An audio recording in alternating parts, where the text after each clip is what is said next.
they would do this on holiday episodes, like known to get low ratings. Yeah. Yes. Yeah, that's how it's always been.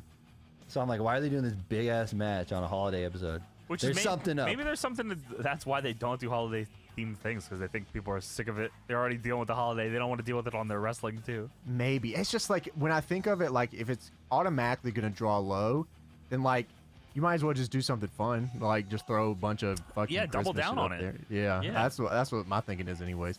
For DPW, it's gonna be so Christmas. We're not even gonna do wrestling. We're just gonna do Christmas stuff. We're gonna do carols. And we're gonna do a Secret Santa episode. Awesome. We're gonna pre-record it in July, and we're just gonna go out and we're gonna go do a bunch of stuff, caroling in July. Damn, who would do holiday stuff that far in advance? Womp womp. Yeah, that'd be so stupid, wouldn't it? So we kicked the show off. Stephanie McMahon is here. She's got a little Santa hat. My favorite part of this, My Time hits, and she comes out, and dude, crowd was red hot. My Time hits, and they just sit down. They're like, oh, here we go. They're over it, yeah. There's a sign in the crowd for Stephanie that says, Stephanie is daddy's little ho, ho, ho. I did see that. They spent the entire show just saying, man, she is a Jezebel whore. That's all they did the whole show. What did she do? She didn't really, like, what makes her a whore anyway? I think she got her fake boobies at this time, didn't she? Let the boobies hit the floor.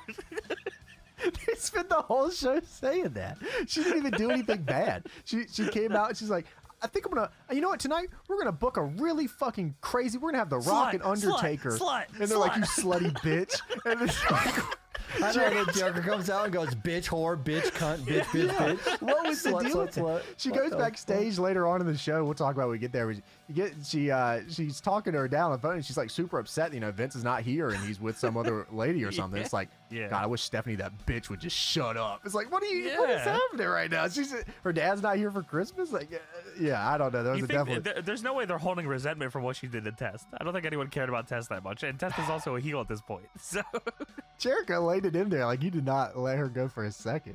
Yeah. So Stephanie comes out. She says, Mr. McMahon is helping at a soup kitchen in Greenwich. Soup kitchen? Greenwich. Jerry goes, soup kitchen. Jim Ross goes, Greenwich. Dude, it wasn't until we started talking about it on these shows that I realized how often Lawler did that parroting thing. I don't know why I didn't notice it as much, but he does it so much. It's still good though. It's hilarious. It makes me laugh even more now. So good. Huh. Stephanie says she cooked a dessert for her mother, and she said it reminds me a lot of her. Fruitcake, and everyone just goes, boo. I didn't understand what this was. I was like, why is she calling her mom a fruitcake? Or why is it a vegetable thing? Because Linda's in a wheelchair. But no, just people just hate fruitcake is what it is, isn't it? Stephanie says, yes, Mom, I cooked a fruit.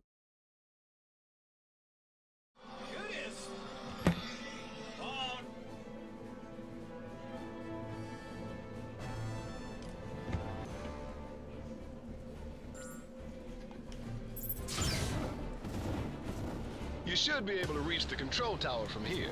If you can avoid triggering the defense system, you should be fine. Fire repulsor!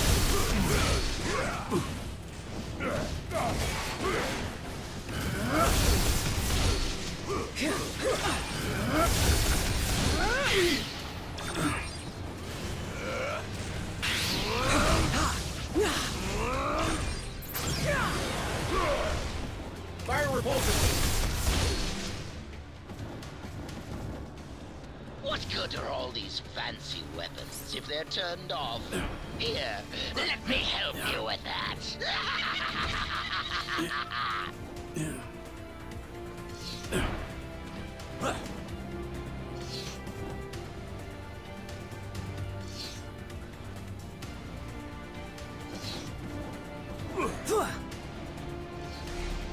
Oh, don't worry, little heroes. I have plenty more toys for you to play with. The prisoners have hacked into the security network. They're in control of all the raft's heavy weaponry.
Then our storms converge. Son.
Yeah, everybody's just the one that I need to level up, so who's that?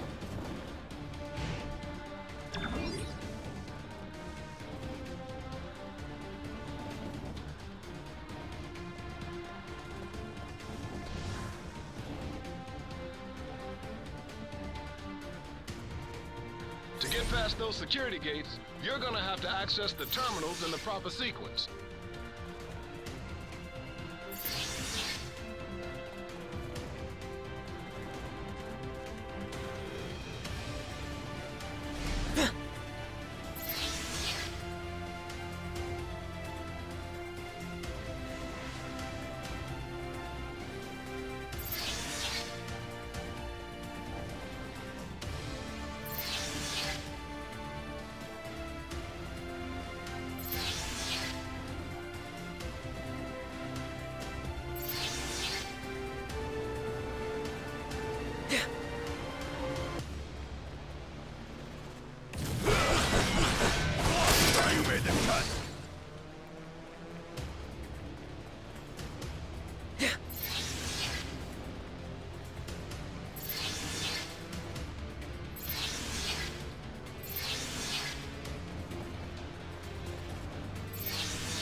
That was fun!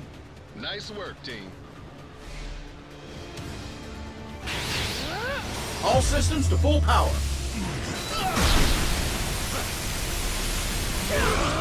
Boss strike!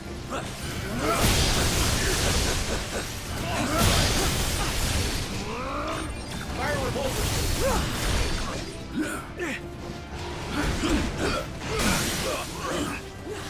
Unity! Unity!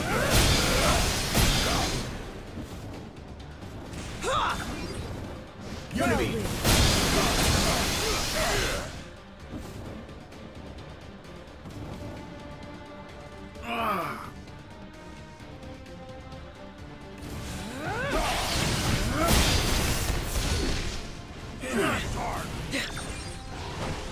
Power's gone.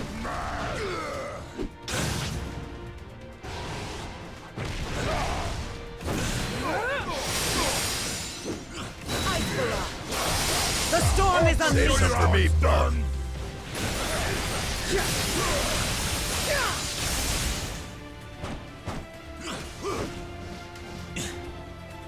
I'll crush you all.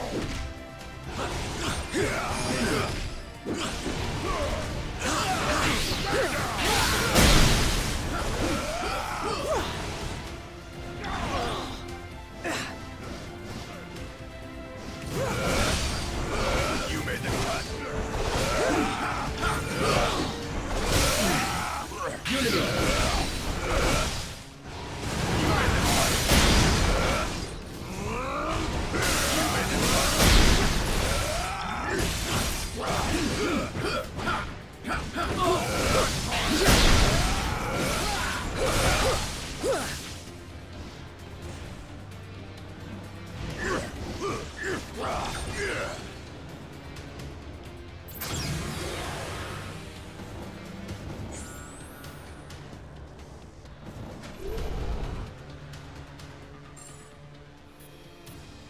Wow, he's like right there.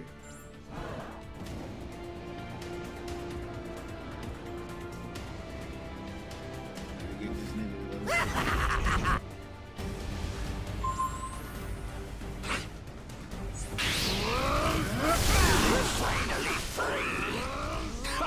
Now that I'm out of that cell, I plan to stay out. Lightning strike! All systems to full power.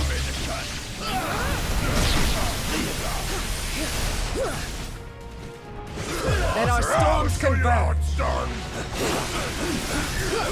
Heroes aren't too bright. Will crush you. You made it. Lightning strike! This one's the lightning strike!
We'll swallow you alive before we let you abandon our Electro.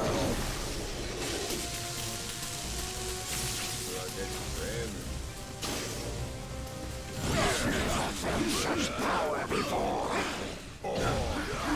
You can be home. How cute. Now that he's all amped up, your powers aren't working on him. But Venom's symbiote is still vulnerable to sonic attacks.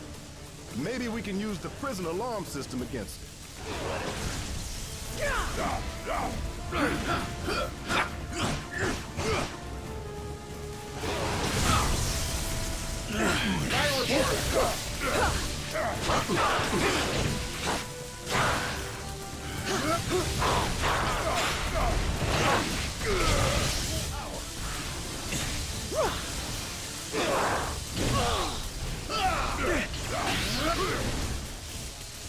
Do not survive!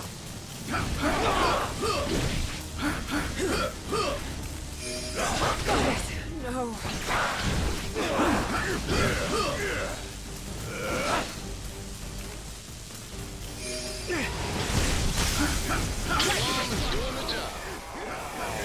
Let our storms converge! bub.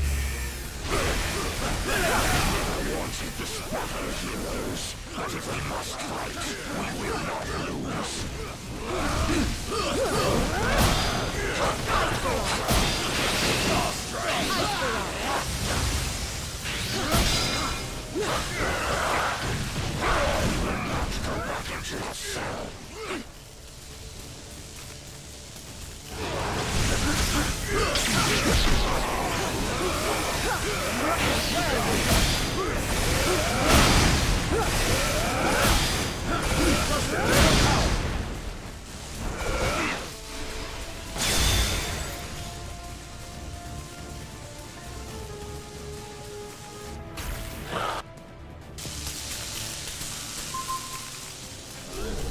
You put Iron Man up.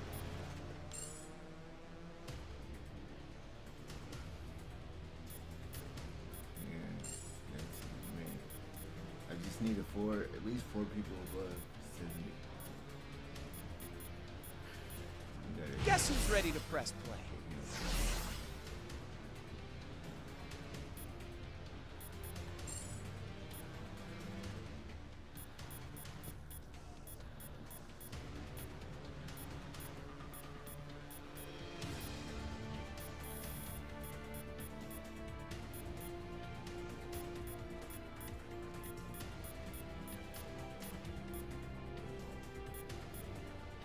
Doom is 55.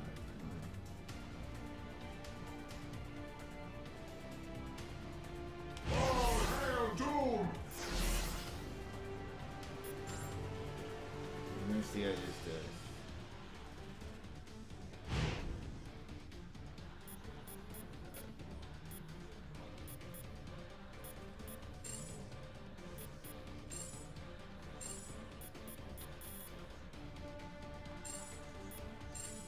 Level up.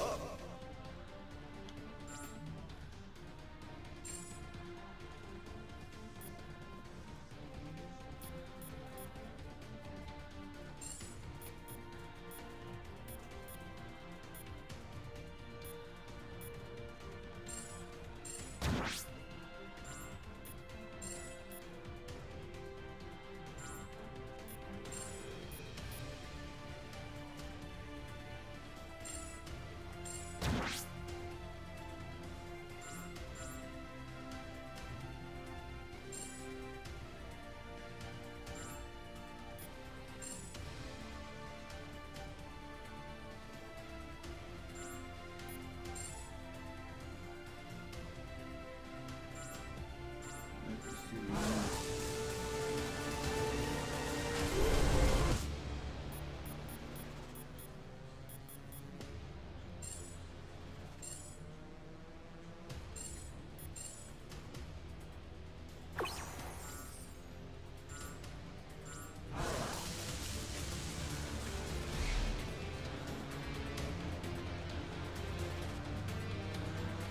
You may be getting closer to the tower, but I'm the one in control.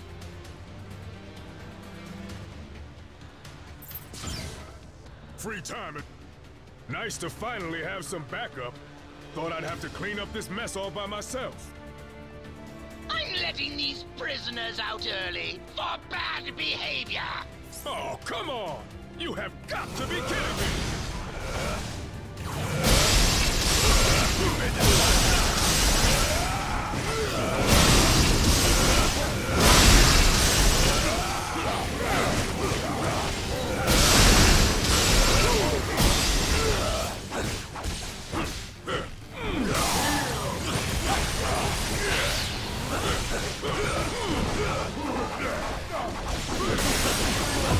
Now that's what I call team.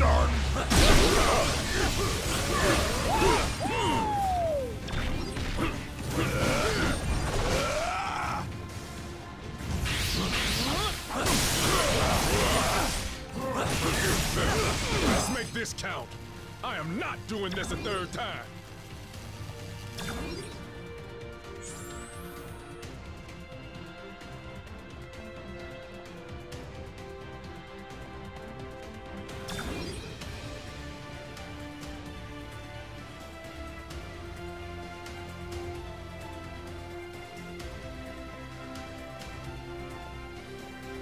The Goblin must have reprogrammed the security gates. He's trying to slow you down.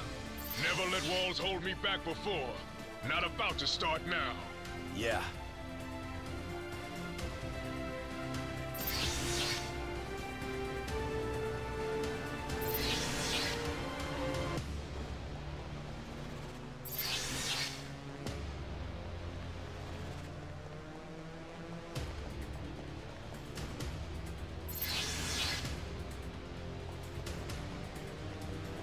How come they can never make getting out of prison easy?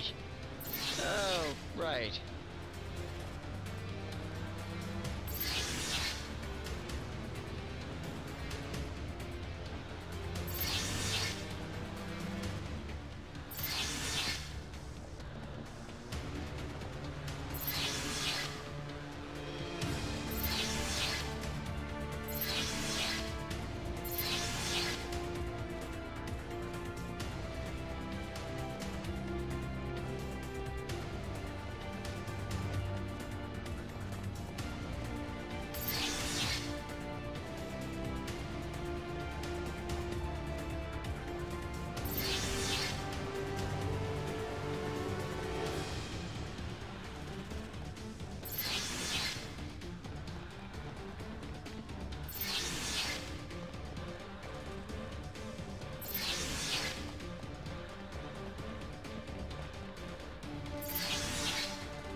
Simply amazing! But there are more twists and turns still to come!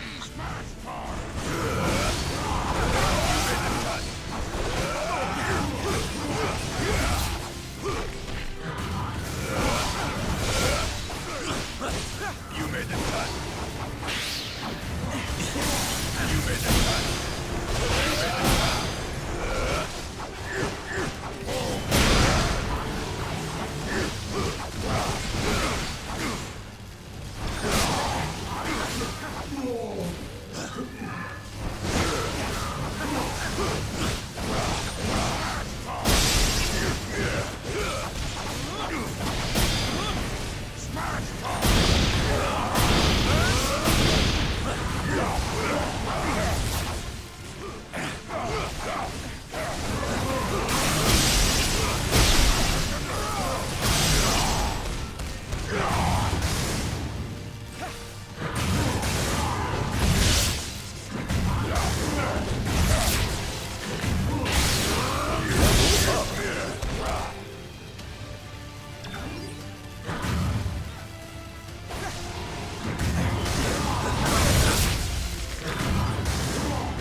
Catching attack! Cool it, kids. We're all friends here. Now that's right, I'll show you how it's done!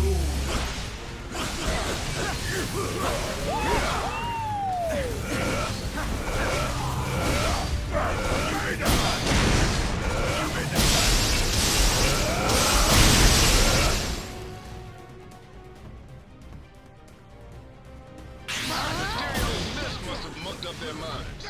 We've got to remove these kids from play before they hurt anyone, including themselves.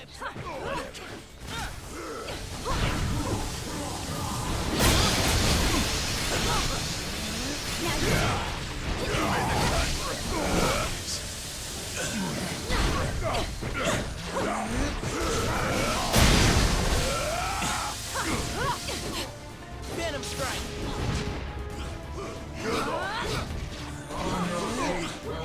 Don't buy into their ruse. These guys belong behind bars, just like all their criminal pals. Web track.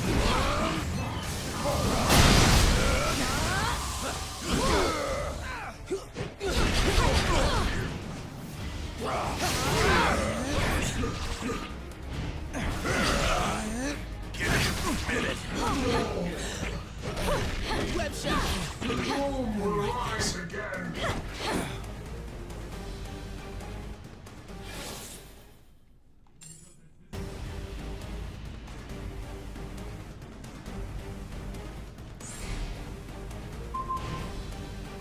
You made it.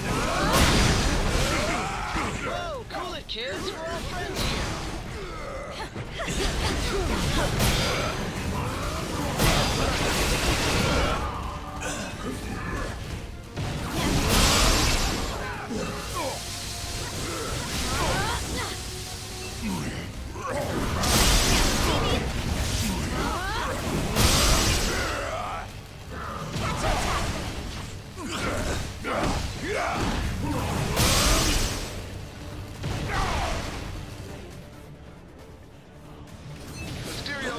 Must have mucked up their minds. We've got to remove these kids from play before they hurt anyone, including themselves.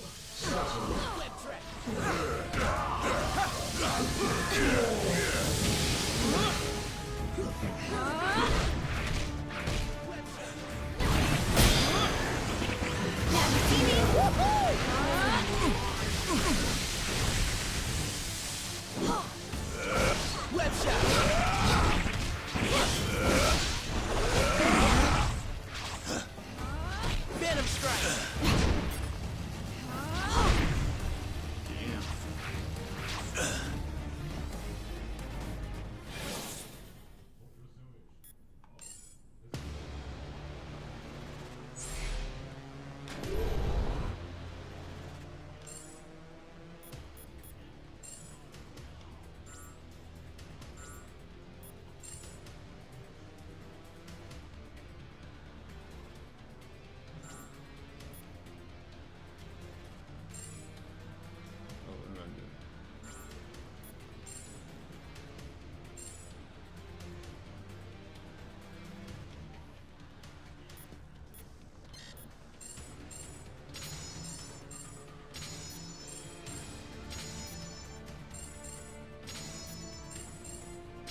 nigga's damage is weak.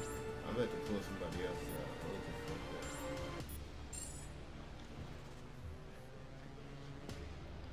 Do I have anybody else in their 50s? Let's go to it.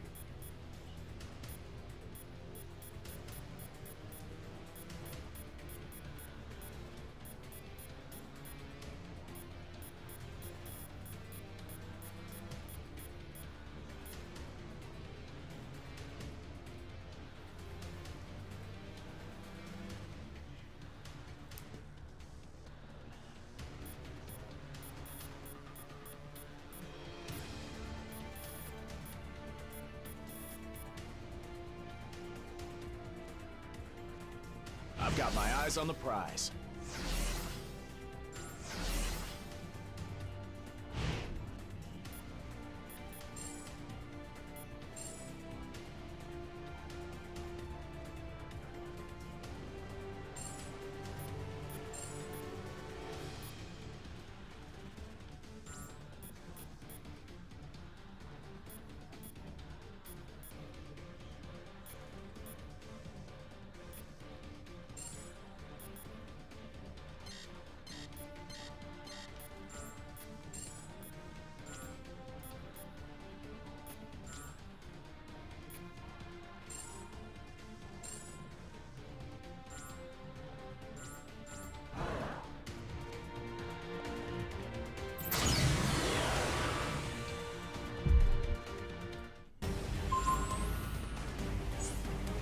Catching attack! Whoa, cool it, kids. We're all friends here.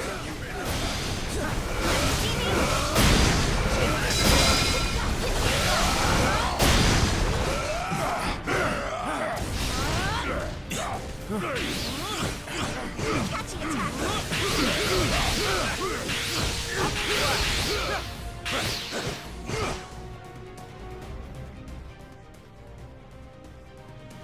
Mysterio's mist must have mucked up their minds. We better remove these kids from play before they hurt anyone, including themselves. Don't buy into their ruse. These guys belong behind bars, just like all their criminal pals. I thought you said the raft was for elite villains. What are these chumps doing here? Lockjaw! Fetch, boy! Not cool! This is totally what oppression looks like.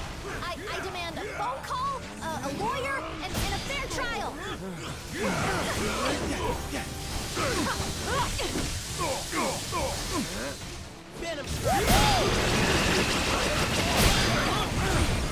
So not cool. Hey, I didn't come all the way to an alternate reality to get thrown in a prison cell. I could have just stayed home for that. My spider sense usually goes nuts when bad guys attack. Well, at least my other powers are still working.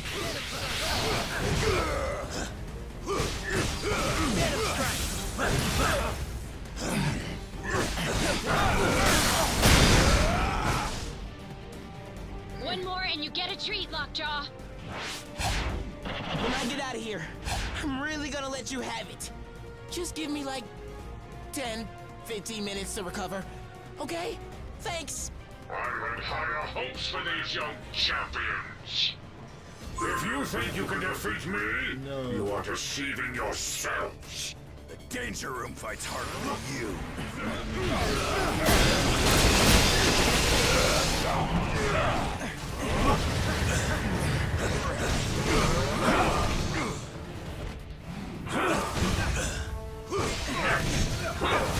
Now that's what I call teamwork. I'll show you how it's done. I'll make you all disappear. This is no illusion, heroes. You're doomed. I do love a captive audience.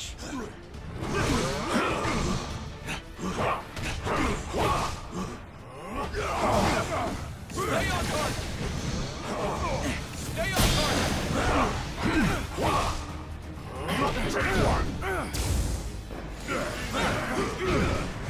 Stay on target!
Truly magical. Just wait for my next trick. You won't believe your eyes.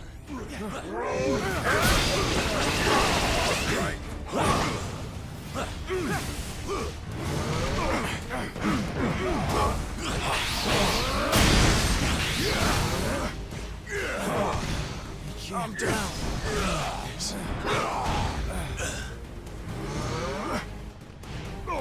It's hard.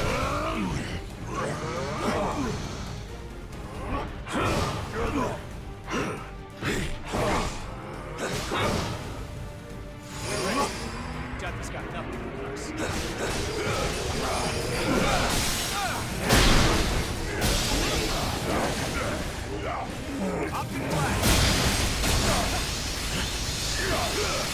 It's not my fault you don't appreciate real showmanship.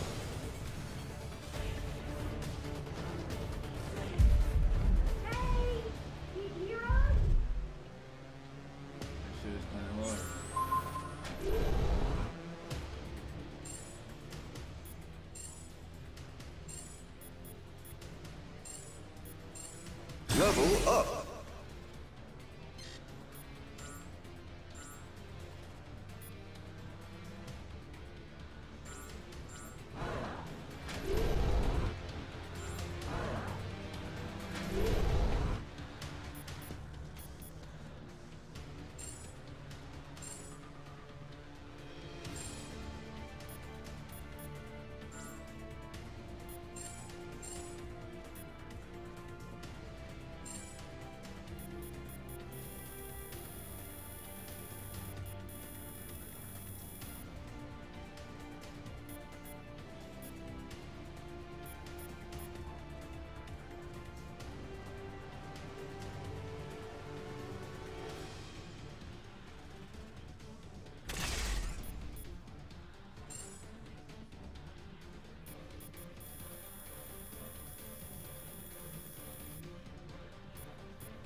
You heroes just won't quit, will you?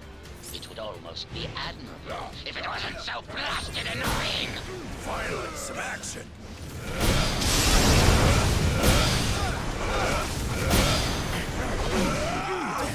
You made it.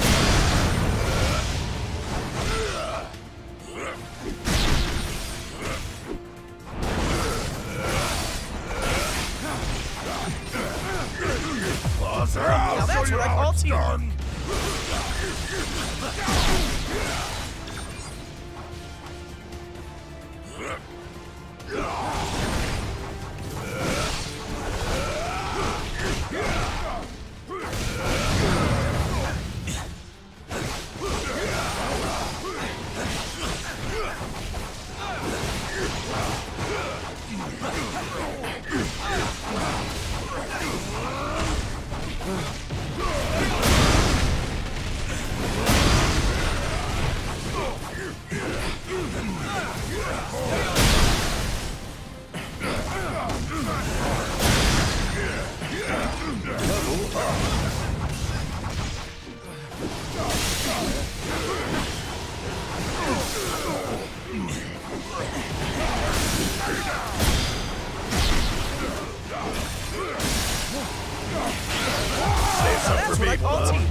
Closer, I'll show you how it's done. Now that's what I call teamwork.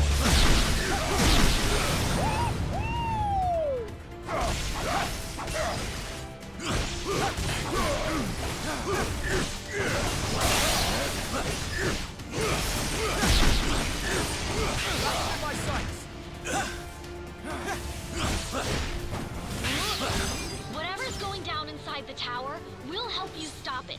We owe you that much.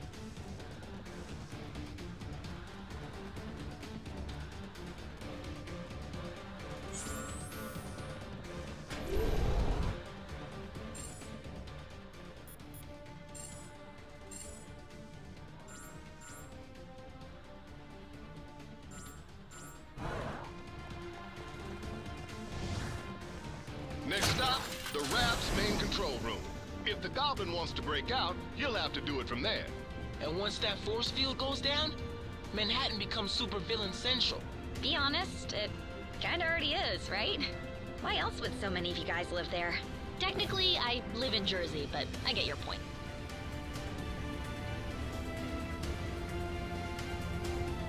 First floor, supervillains and butt kickers.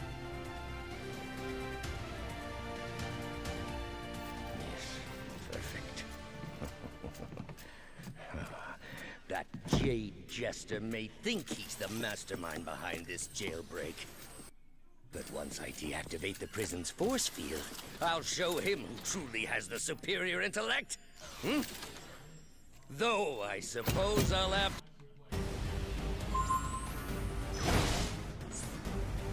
You will rue the day you got yourselves fit to challenge Otto Octavius!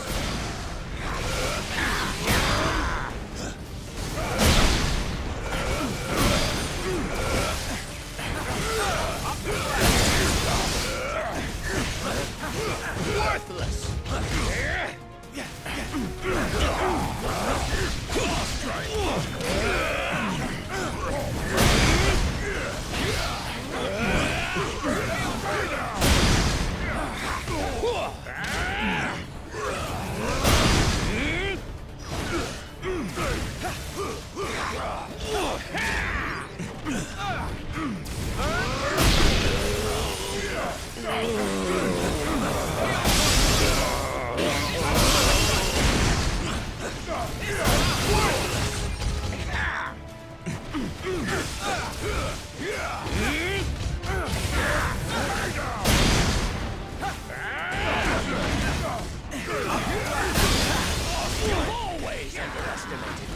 Never again!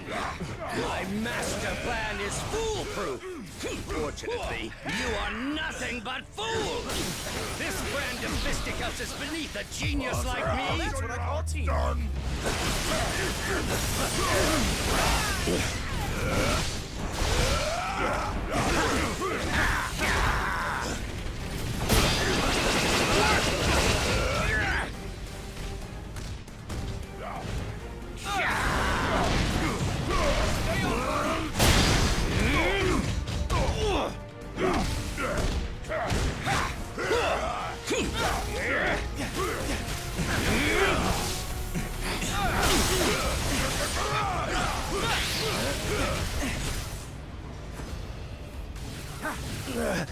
It cannot be! Make way! I have returned!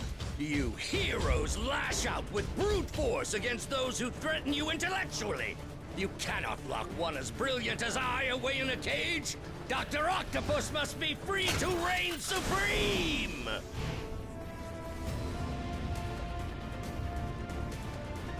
You meddlesome morons are always getting in my way! Hulk will crush you!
You will know my wrath!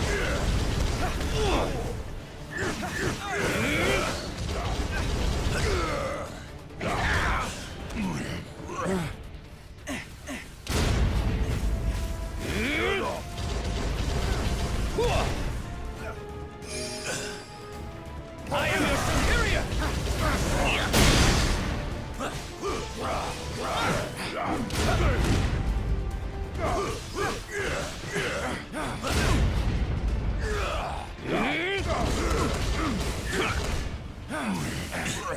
I am your superior! Need a hand?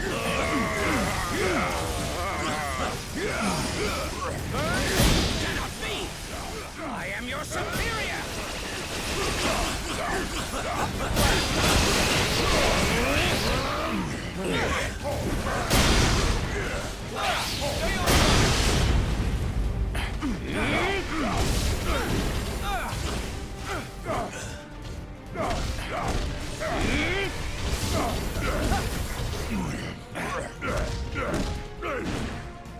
Relax, bro.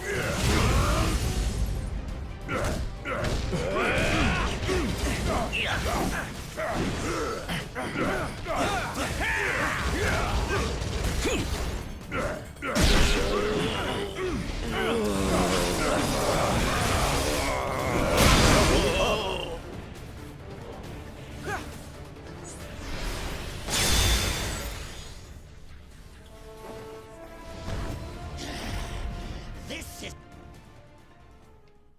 The Goblin can escape while the Raft's force field is still up, but I'm starting to wonder if that lunatic has a different plan in his warped mind.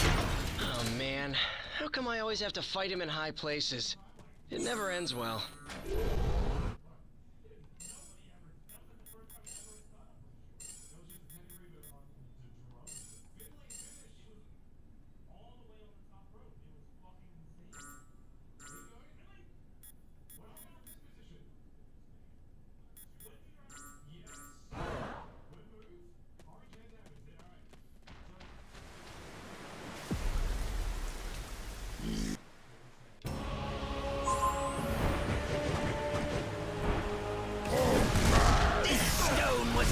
To me by fate! You'll never take it away from me! Got them in my sights! I've got plenty of time to kill! This is more fun than I expected! Hey! That's my trick! Guns off, heroes! Get your own toys!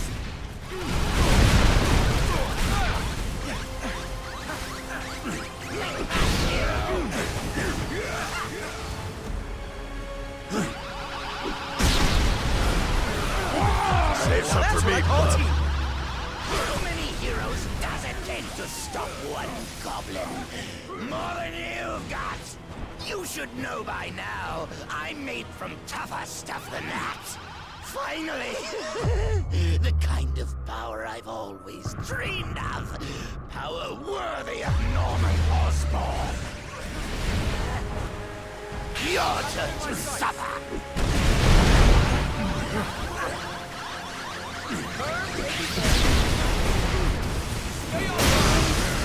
I think I'll take my time and enjoy this.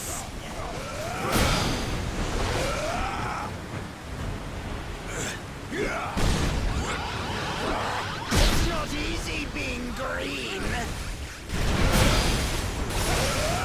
I'm going to save Spider-Man for last.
it.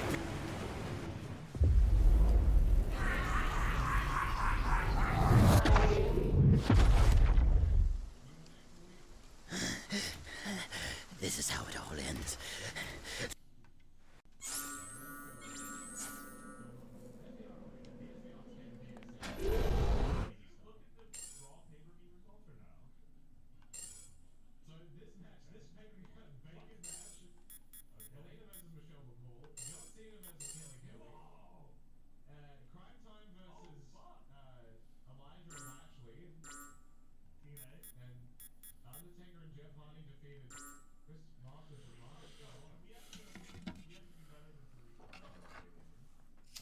Trying to get as many niggas I can to level 70.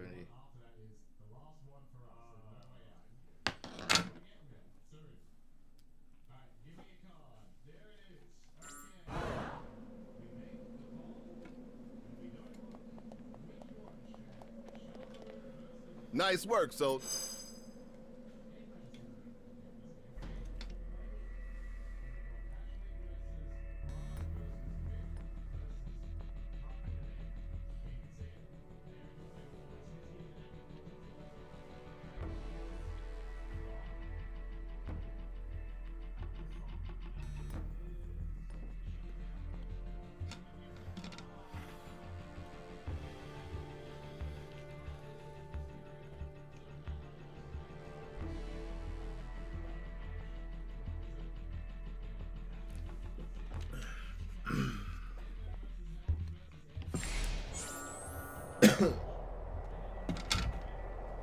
Took you long enough. Good thing I charge by the hour.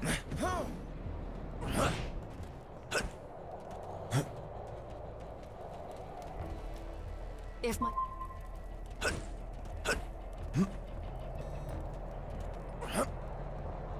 Sorry, gang. I've got another lead to follow up on. I'll meet up with you a bit later, but I'll stay in touch just in case, okay? You made the cut. Oh, did I mention that the ancient ninja temple is guarded by actual ninjas? If not, I probably should have. Smash hard.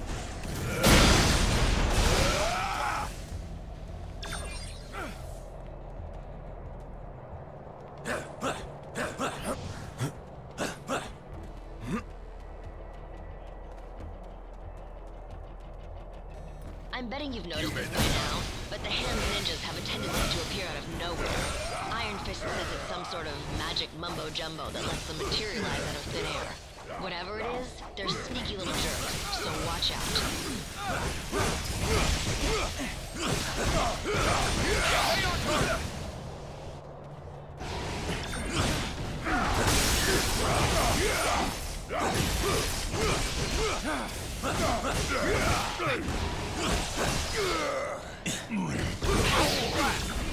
You made the cut. You made the cut. You made the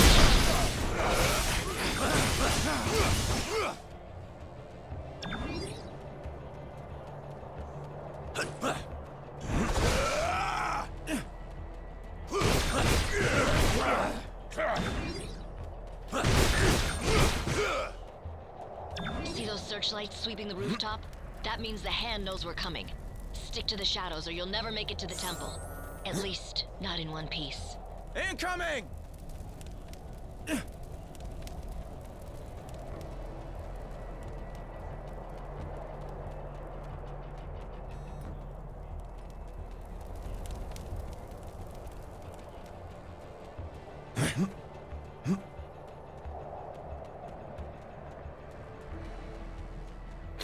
Way to go, you've been made. Why not just announce you're here? This is not how I made it.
Did not see that coming. Impressive as always, Jess. You gonna tell me how you got through all that without getting caught? Nope. Gotta keep the mystery in our relationship alive somehow, babe. I hate to ditch, but I just got an emergency call from a client who pays a lot more than you. Get inside and meet up with the defenders. They'll help you handle it from here. I hope.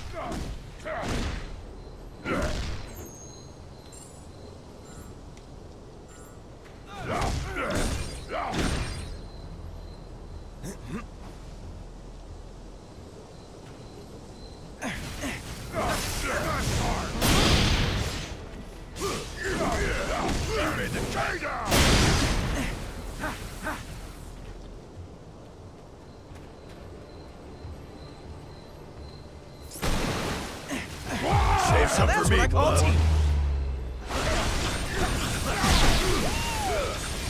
One last thing. Danny just texted me and told me he'll meet you at the door. Knowing him, you'll probably want to stand back.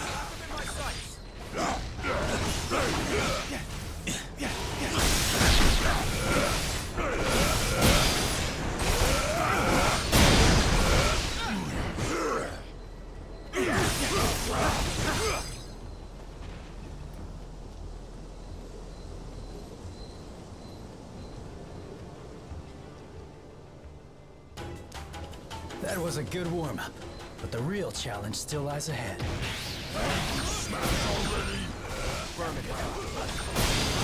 This would be a good time to surrender.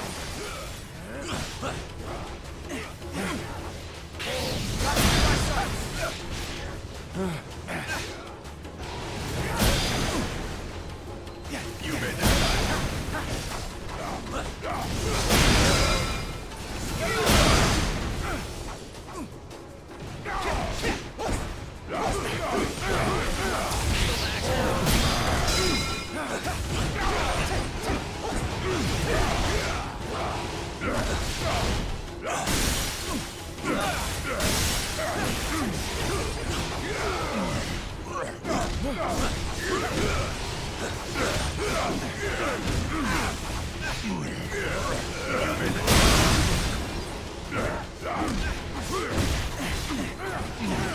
Save some for me, bud.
They chose a violent path.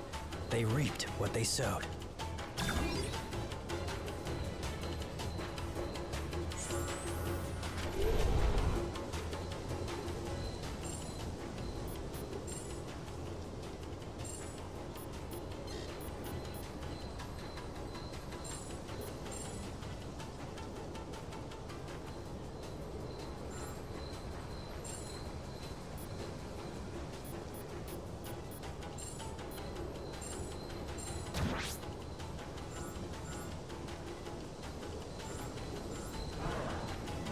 too.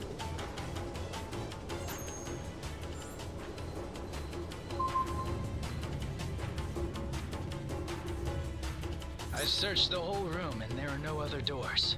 Unless we find a way to open this gate, our journey ends here. I recognize this. It's the Azure Dragon of the East. Here's the Vermilion Bird of the South in all its glory. Here's the Vermilion Bird of the South in all its glory.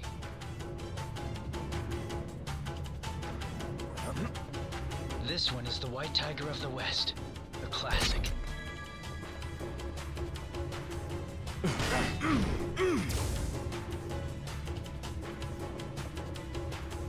And who can forget the good old Black Turtle of the North?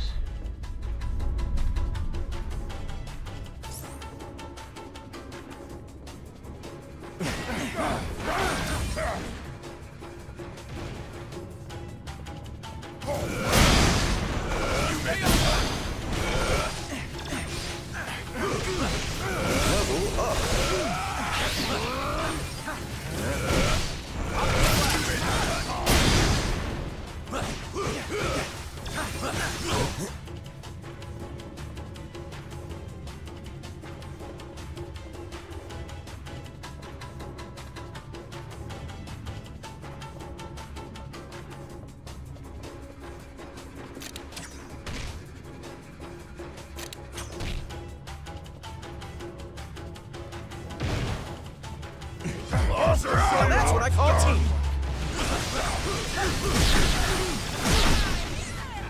Level up.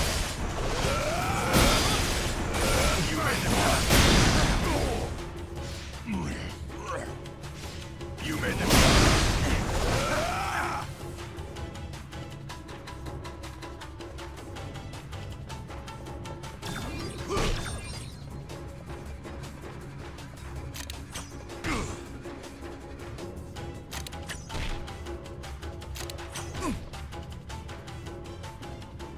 My radar sense gives me an advantage, letting me sense where their triggers are. Your safest bet is to let me or another teammate who can detect danger lead the way.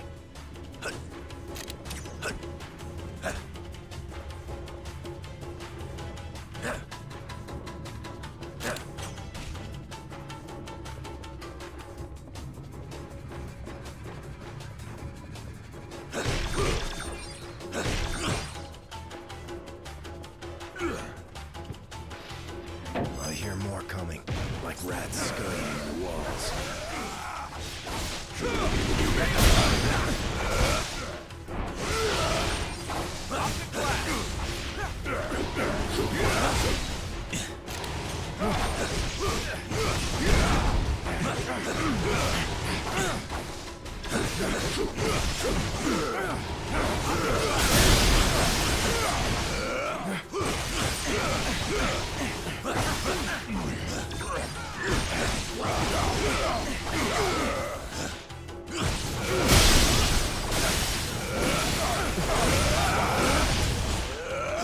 Relax, bro.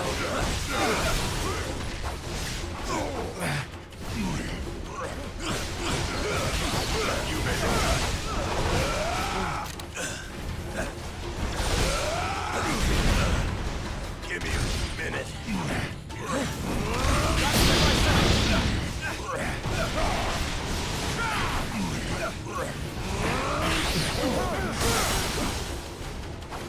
Need a hand? Need a hand?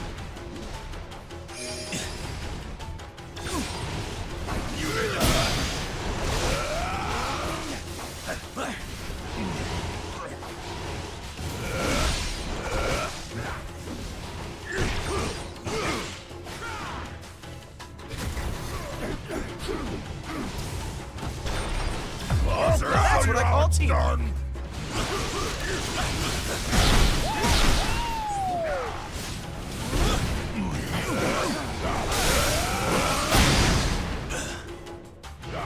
This ends now.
as I rend it from your bones. You made it.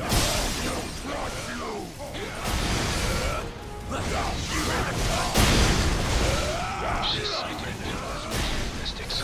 If we take that out first, perhaps we can cut off her supply.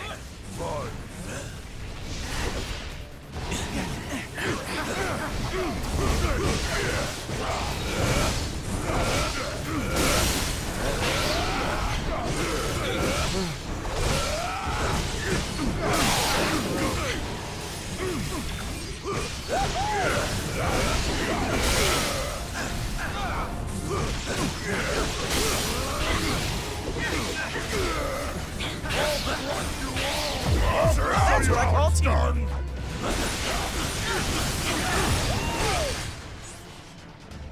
You made it touch.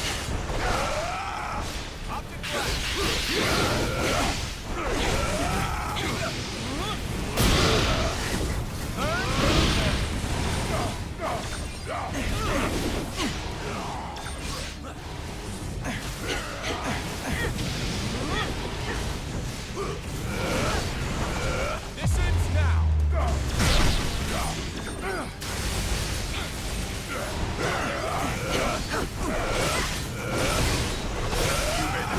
Make your peace.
That's what I call teamwork.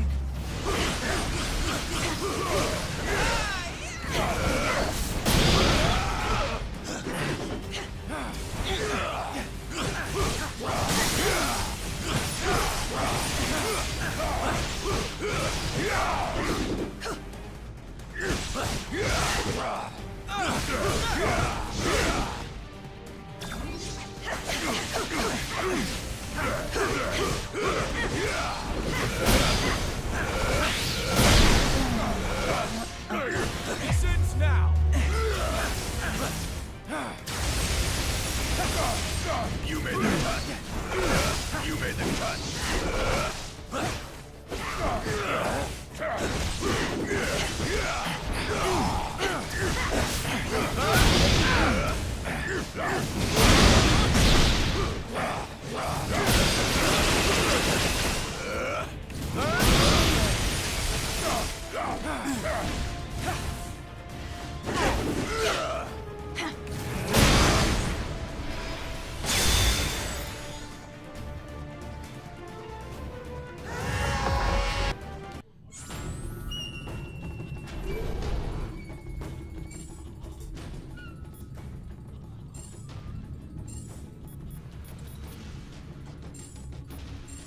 Level up.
I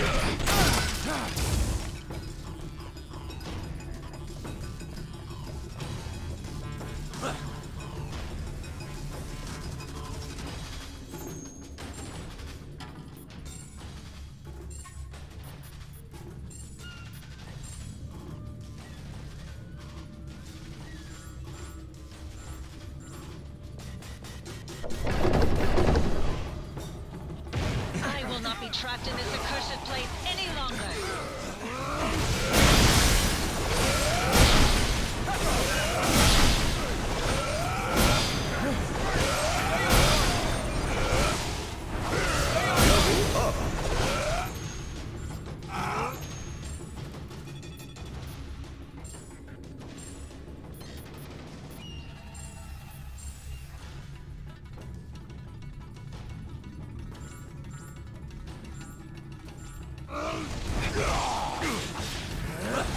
That's what I call teamwork. There, an exit from this infernal cage. Okay, let's go.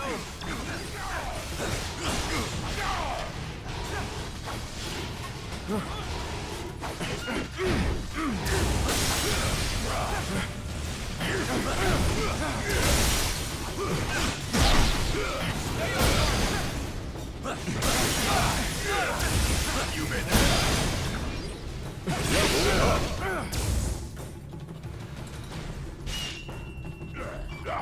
I'm getting the sense that these walls might not be as solid as they look. Check for secret passages.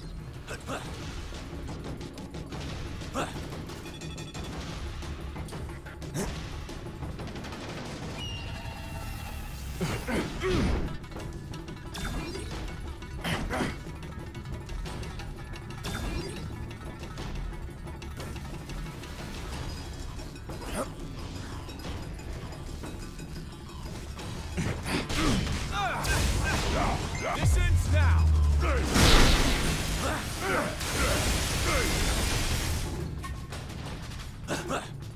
Did anyone else use some fresh air?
These weapons could prove quite useful in the right hands.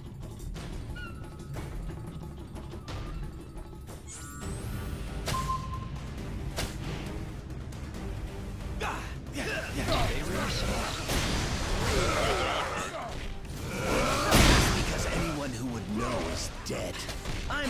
at home here in the Kingpin's little museum. After all, I make killing an art.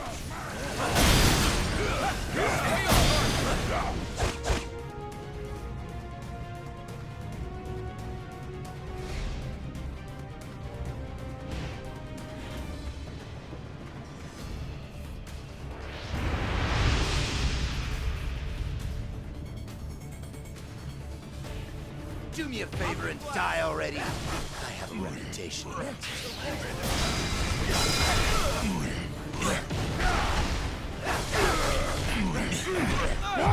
Save some for me, what I call teamwork.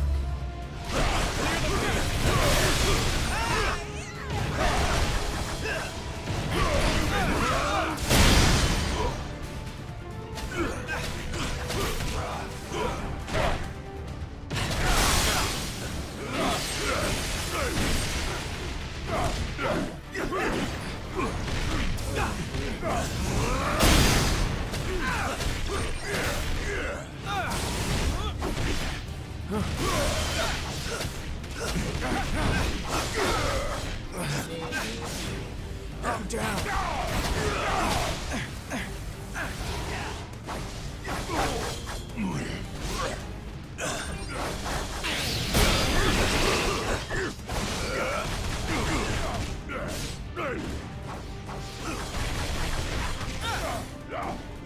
We're excellent. Death's got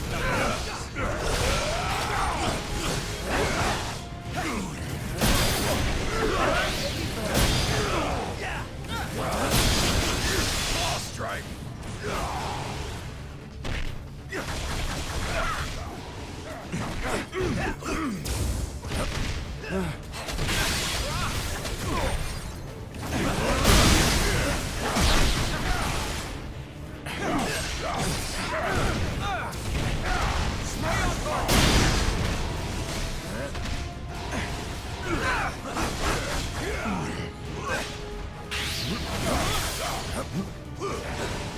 now.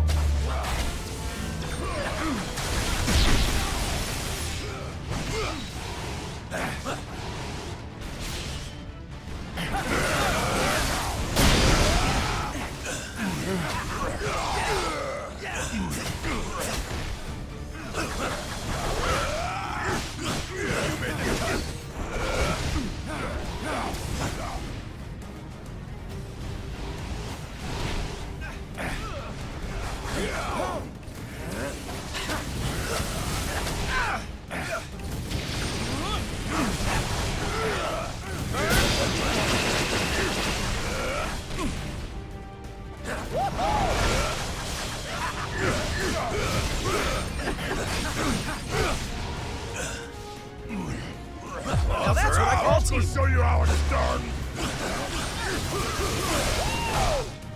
You made the level up.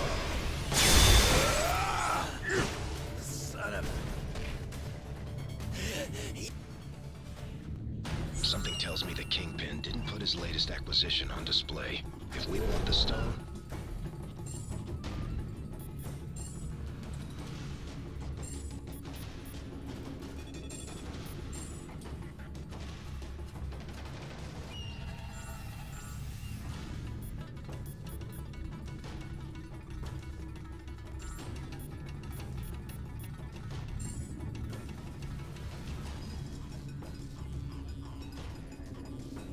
Oh yeah, I wrestle, but not WWE.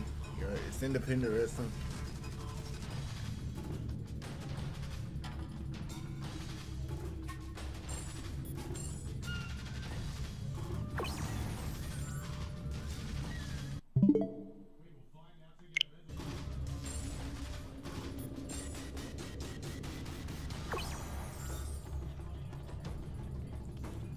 No, I ain't got no cauliflowers.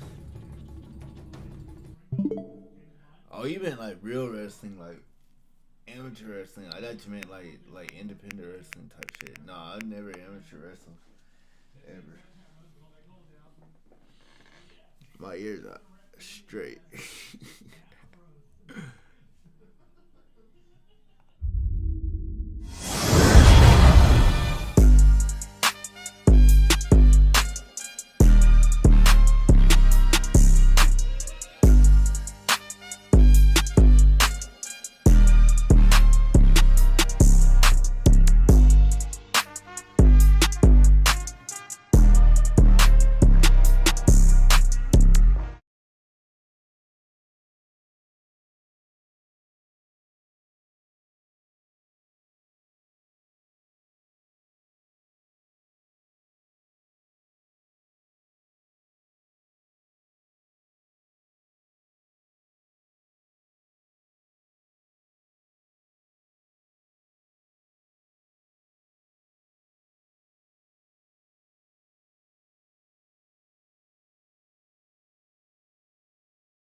fruitcake for my mom. Shut up, slut.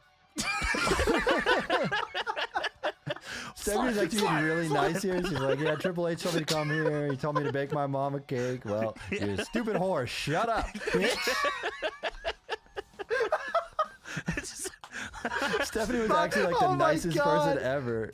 Tonight, I'm here to announce that my family's at a soup kitchen. I've cooked for my mom, and I'm gonna book a great match. Whore, slut, whore, slut. Dude, Stephanie is here on Christmas working while her husband just fucking died at Survivor Series. Everyone else is out having sex and doing whatever, and Stephanie's here working. Shut up, bitch. She fucking books The Rock versus The Undertaker, and everyone calls her a whore for it. They recap Taker and The Rock's confrontation, which is, just them staring each other down. Yes, as Tony said, she announces The Rock versus The Undertaker for tonight, which, again, I was like, there's no way that has a finish. I know, he gets Stone Cold and Kane and The Rock and The Undertaker. They're like the biggest Raw of all time. Huge fucking matches. For a holiday episode, too. Damn. Sure. Yeah. Edge and Christian are the tag team champs. They just recently, I think last week, beat The Rock and Undertaker for the tag team titles. Yeah, on SmackDown. And they come out with WWF champion Kurt Angle, and they are dripping. Oh my God. Yeah. Dude, Kurt has a wreath around his neck. He's got the Santa hat on. Edge and Christian has a flaming beanie on. Commissioner, last time we did Thanksgiving, Mick Foley was commissioner. Well, he got fucking fired. So owned. There you go. Edge and Christian beat The Rock. That's how they won the tag team titles, thanks to Kurt.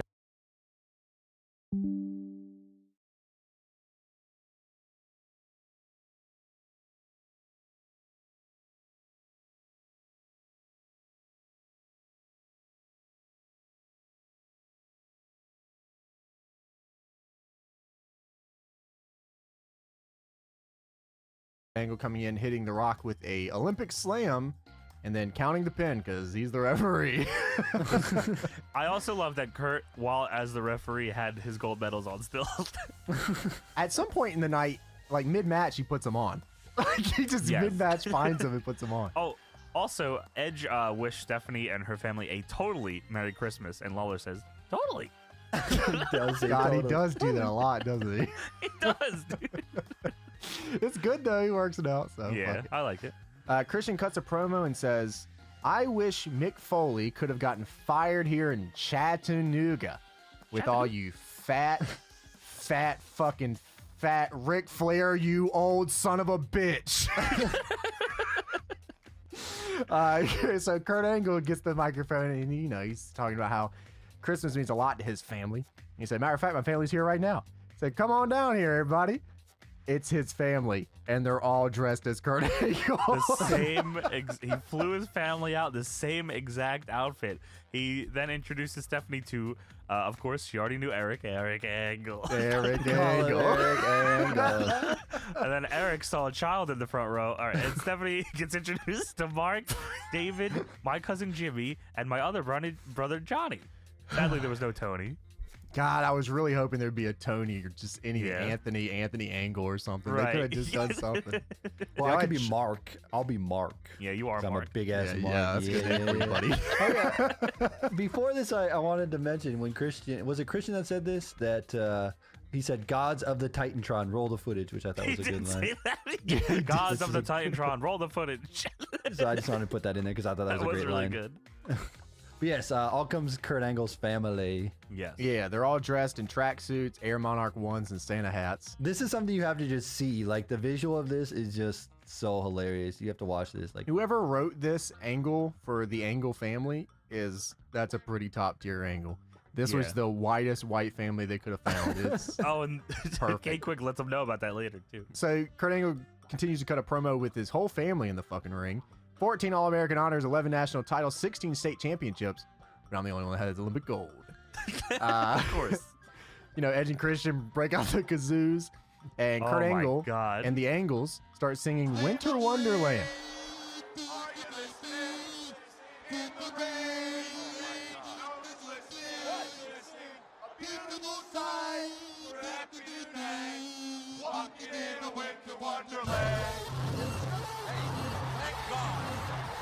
And as they start singing it, Chris Jericho interrupts.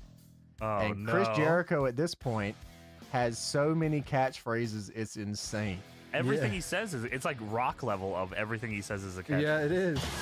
Welcome to Raw is Jericho!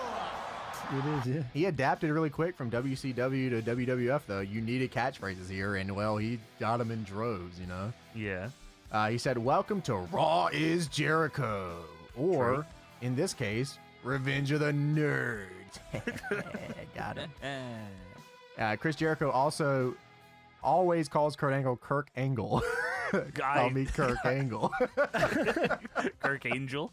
That's the first thing I thought of, too. I was like, son of a bitch. Is this where they got that from? Fucking M. Dickey. He said, so he started talking a bunch of shit. This is where he starts calling Stephanie a bitch. He goes, instead of Jesus. He goes, instead of 6 geese, we got 6 angles. He goes, we got 2 Valley girls, and we also have a filthy, dirty, disgusting, brutal, bottom-feeding trash bag hoe in a pear tree. He would hit that every pear tree. He would always, like, the crowd loved it too. They loved that, how horrible he was to Stephanie. Yeah, Jericho said, I don't want no damn Slinky this year. I don't want no damn G.I. Joe, no damn Kung Fu Grip. I want the WWF Championship, and I want it tonight. Stephanie simply says no. I mean, why the fuck would you be nice to this guy? And that's it. We cut to the next segment. That's the whole show. Good night, everybody. No, bitch. Okay. He goes, well, you know, thank you for giving me such a kind Christmas gift, because he gets a match later on in the evening. He says, damn, I didn't get you a gift, though. What can you get for the girl who has had everyone? And the crowd erupts. Like, oh, my God, she is a slut. Oh, wow. Oh, my God, she sucks so many cocks. It's unbelievable. All the cocks she has in her at one time. We talked about this the other week, too. Jericho goes, you know, your partners can get the kazoos, but my partners will get the tables. The Again, catchphrase they're not tables. Get the tables.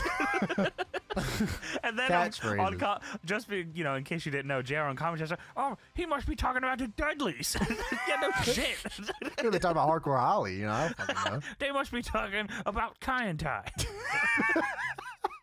Holy shit, if Jim Ross said that, they'd have to book it like that. He should have just taken it later. You know, announcers have more power than we think of. JR could have went off the cuff with so much shit, and they would have had to fix it. So after the initial, that was 20 minutes long, by the way. It was so long. Fuck. I think that's why the crowd, when my time hit, because they knew exactly what was about to happen. No matter if it's Triple H or Stephanie, it's going to take a while. Kurt Angle's backstage now. He's giving his family the tour of the place. I mean, Eric already knows he's fucking wrestling here. Like, he's in matches at this point. Kurt Angle's giving his family the tour. K-Quick comes out the door. That's R-Truth for people who do not know. I saw a lot of people, I posted on Twitter, a lot of people didn't even know that he was in WWF at this point, ever. He was a hardcore champion during that run, too. Yeah, they didn't really give him a fair shake, though, and then he ended up leaving, and, well, he became NWA champion, so he won the fucking NWA title, so yeah, it worked out pretty hard for him. Angle says, well, here's my good friend K-Quick. He calls him a rap singer. It does the quotations in the air. This is where this is where I was like, holy shit, this is a fantastic angle, and Kurt is playing it great. He goes, all right, well, I'll talk to you later. And he just walks away with his family. And K-Quick goes, now that's what I call a very white Christmas. I was like, yeah, you damn right. Yeah, I wish you would have said cracker. Yeah, that probably would have been better, honestly. And that's what I call a cracker. Cracker. Angle's promo delivery was so good, like, he could not have played like the middle class privileged white guy any better. He plays it so well here. Like, he knows exactly where to hit the mark every time he's on screen. I mean, that's why he's so fucking good, because it was the balance of how much of a complete dork he was and how fucking good he was in the ring. It just, like, it worked. I don't know why. Yeah, if he wasn't as good in the ring. More like that. Like, Daniel Bryan pulled it off. Like, I guess maybe you just gotta be that fucking good. Like, you have to go all in on the dork part and then be really good in the ring. And that's if you don't a tough go list. Like Kurt Angle and Daniel Bryan, you know, as examples. You got to be that fucking good to pull it off, I guess. So we're going to our first match of the evening. We have the Radicals versus the Hardy Boys. It's Dean Malenko and Chris Benoit. Malenko is the light heavyweight champion. Benoit is the Intercontinental champion. Did you notice that the nameplate only said that Malenko was the light heavyweight champion? It didn't say that Benoit was the IC champ. I thought that was kind of weird. Oh, really? No, I Yeah. didn't even notice that. Yeah, I don't know why. I guess they didn't have room, but it was like, why Yeah, list it at all probably. then? Hardy Boys are backstage. They don't want Lita to go out there because they don't want her involved with Chris Benoit. Yeah. Why? I hear that. Why is that? I don't know. And I Lita guess says, no, No, he's it's cool, fine. dude. Yeah, I can handle myself. He's all right. Don't worry about it. What I are you guess we'll talking figure about? out here in a minute why they didn't want Lita out here. Matt Hardy is wearing the same exact outfit he wore on Dynamite. It's the exact same outfit. But yeah, this is when this is when he was the megastar, so he still is. It's so unbelievable. recognized. I was like, that's so fucked. So they have a pretty by the books match, pretty by the books SmackDown show match here. Sure. It was all right. The big thing here was that Lita does end up getting in the ring and getting involved in this matchup. Lita low blows Dean Malenko, and Jerry Lawler goes, "She groped him." I don't know why that made me laugh, but it was so out of left field. It just fucking blew me up. Was this when Dean Malenko was trying to fuck Lita? Yeah, because on commentary they said, I forgot who said it. Someone said, Dean Malenko has lust in his heart. Oh, yeah, that's true. There was one spot where Jeff Hardy does they do like the Hardy spot where he runs off Matt's back and goes crazy high over the top rope onto Malenko and Benoit. That was pretty cool. Matt Hardy ends up pinning Dean Malenko, but Malenko ends up putting the cloverleaf on him after Benoit hits him in the back. Hell yeah. Then it breaks down a little further, and Lita's in the ring, and Trying to stop Malenko. Trying, yeah. So Benoit then puts the crossface on Lita while Malenko had Matt Hardy in the cloverleaf. Man. And wow. Oh boy. Was Yeah, that that was- weird? Yeah, a little, that little was strong. I don't know why they booked this. They should have known better. That ages like milk. Yeah, that's the best way to put it there. Oh, that's was why kinda they didn't want you out there. Yeah. It was real fucked if you think back to it. Yeah. The paramedics check on Lita backstage after the match because if obviously getting put in the crossface with the Intercontinental Champion is probably not very good. Matt and Jeff are backstage with her. Matt says, "Man, god damn it, I told you not to go out there, bro. You just still went out there. I told you not to do What's it." your problem? Chris Benoit walks. Oh my god. Chris Benoit walks up. Right, so Chris Benoit, obviously Matt Hardy doesn't want Lita to die, so Matt Hardy attacks Chris Benoit. Matt Hardy avenges her by beating up Matt Benoit. Hardy says, "I've been in the future and I've seen some shit. Trust me. Stay away from the radicals." So Matt and Benoit scuffle, and then Benoit gets carried away by the refs. As he's getting carried away by the refs, he blows a kiss to Matt and then smiles. And then It's it the says on the creepiest. on-screen thing, the transcription, it says Benoit is sick. Benoit's sick. As This he's is smiling, yeah. Just so weird. It's really weird. Yeah, I don't. Real Yeah, weird. that was weird. I don't really know what was They going shouldn't on. have booked this. I don't know what they were thinking. Yeah, why did they book this? Yeah, so next The Rock arrives. Michael Cole. Michael Cole catches The Rock coming into the Yes. arena. Yes, And he all the does. big stars, they arrive when they fucking want to arrive. They know. Yeah, they don't give a shit about the time call. Fashionably late. The They show is call- already they like an know hour the call in. time. And my favorite thing was earlier Stephanie said, "Yeah, I don't know. Hopefully The Rock and Undertaker show up because I booked this match." You know what? doesn't They she should know? do that. They should do that where like someone arrives late. Hey man, you missed your match. Your match was the first one on the card. Oh shit, I didn't even know Oh that. shit, I guess I gotta go home. Yeah, we're docking your pay too, asshole. Yeah, So go- Michael Cole catches The Rock coming into the arena. I love that The Rock can hear them chanting Rocky even when he's outside the venue. That's pretty cool. He knows. He tells him, "You have a match with Undertaker tonight." He looks at him, and then he just walks away. Michael Cole is such a jabroni at this point. It's unbelievable. Yeah, he is. They barely even show him on the screen. Oh, yeah, Yeah. whatever. The camera's like half off of it. You see his Oh, you see his frosted hair. tips. Yeah. We have a Deborah promo backstage since Mick Foley's fired. She's kind of taking over as interim manager here, commissioner. Yeah. She is she's- the lieutenant commish. Yes. Oh, that's a good name. It just came up with that Titties. probably right before the thing started. They're like, "Yeah, you're a Tits. lieutenant commish." Honkers and himmer honkers. Boobler wooblers. Hummer. So Deborah was over here with Kevin Kelly. Kevin Kelly said, "Holy shit!" Deborah said, "Oh, what's fuck up?" me, please, God, fuck me. Yeah, Kevin Kelly's a menace at this point. That dude is crazy. Deborah says, Mick, and my chitter. Oh my god. It was fun. Mick made my job so much fun, and Vince makes it not so. She was saying, this place sucks. Why do I still work here? This is the worst job ever. I wish I was in AEW. It was really weird. Then a big chair broke out and said, Tony Khan, Tony Khan. Deborah makes a match. So Stephanie comes in earlier, makes The Rock versus Undertaker as the main event. So Deborah fires back with her own match. She says, I think tonight we're going to have a triple threat hardcore match with Raven, Hardcore Holly, and Steve Blackman. And she's that'll show her. Yes. I cannot believe they didn't call this guy Hardcore Holly on Christmas. What a fucking missed opportunity. Oh, my deck dolls with bombs of holly. Holly? Deborah's so proud of this match, though. She's so proud of it. She's like, I just made the greatest match of all time. Really changing She's smiling, her titties are smiling. It was crazy. She was real happy about that. Her titties are smiling. Titties? So Stephanie's on a phone call with Vince. He's at the soup kitchen, obviously. Yes. They're talking. She's like, yeah, I just booked The Rock versus The Undertaker. He goes, damn, that was a, good job on that. That's probably a good idea. I would have booked that. I want to make that stupid bitch Jericho pay. I was like, oh, that's kind of awesome. Yeah. He's like, yeah, you should. Fuck that guy. Yeah, true. There's just, there's a lot of traffic at the soup kitchen. So, he's got to hold on. He said, everybody's here with their fancy cars for some reason at the soup kitchen. I don't know what's going on. Vince, he said this verbatim. He says, these homeless people are homeless. If I've never heard anybody lie ever. That's pretty true. Your wife calls you, are you at the soup kitchen? Yeah, I'm with these homeless people. They're homeless. Yeah. He was having a fun time with this. I give that much. Yeah. He was having a fun time with this. Vince says, well, all right, hold on just a second here. And you hear, that was really fun, Vince. Well, yeah, I was, trying to keep it PG.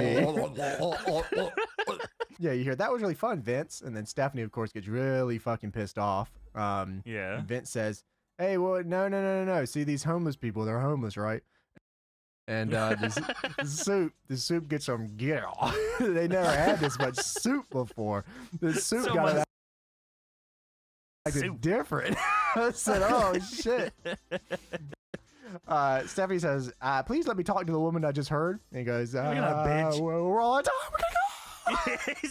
he says, they're asking me to come back and ladle up some soup. I gotta go. Yeah, this segment actually was really good. I thought they did a good job. Vince was out of control.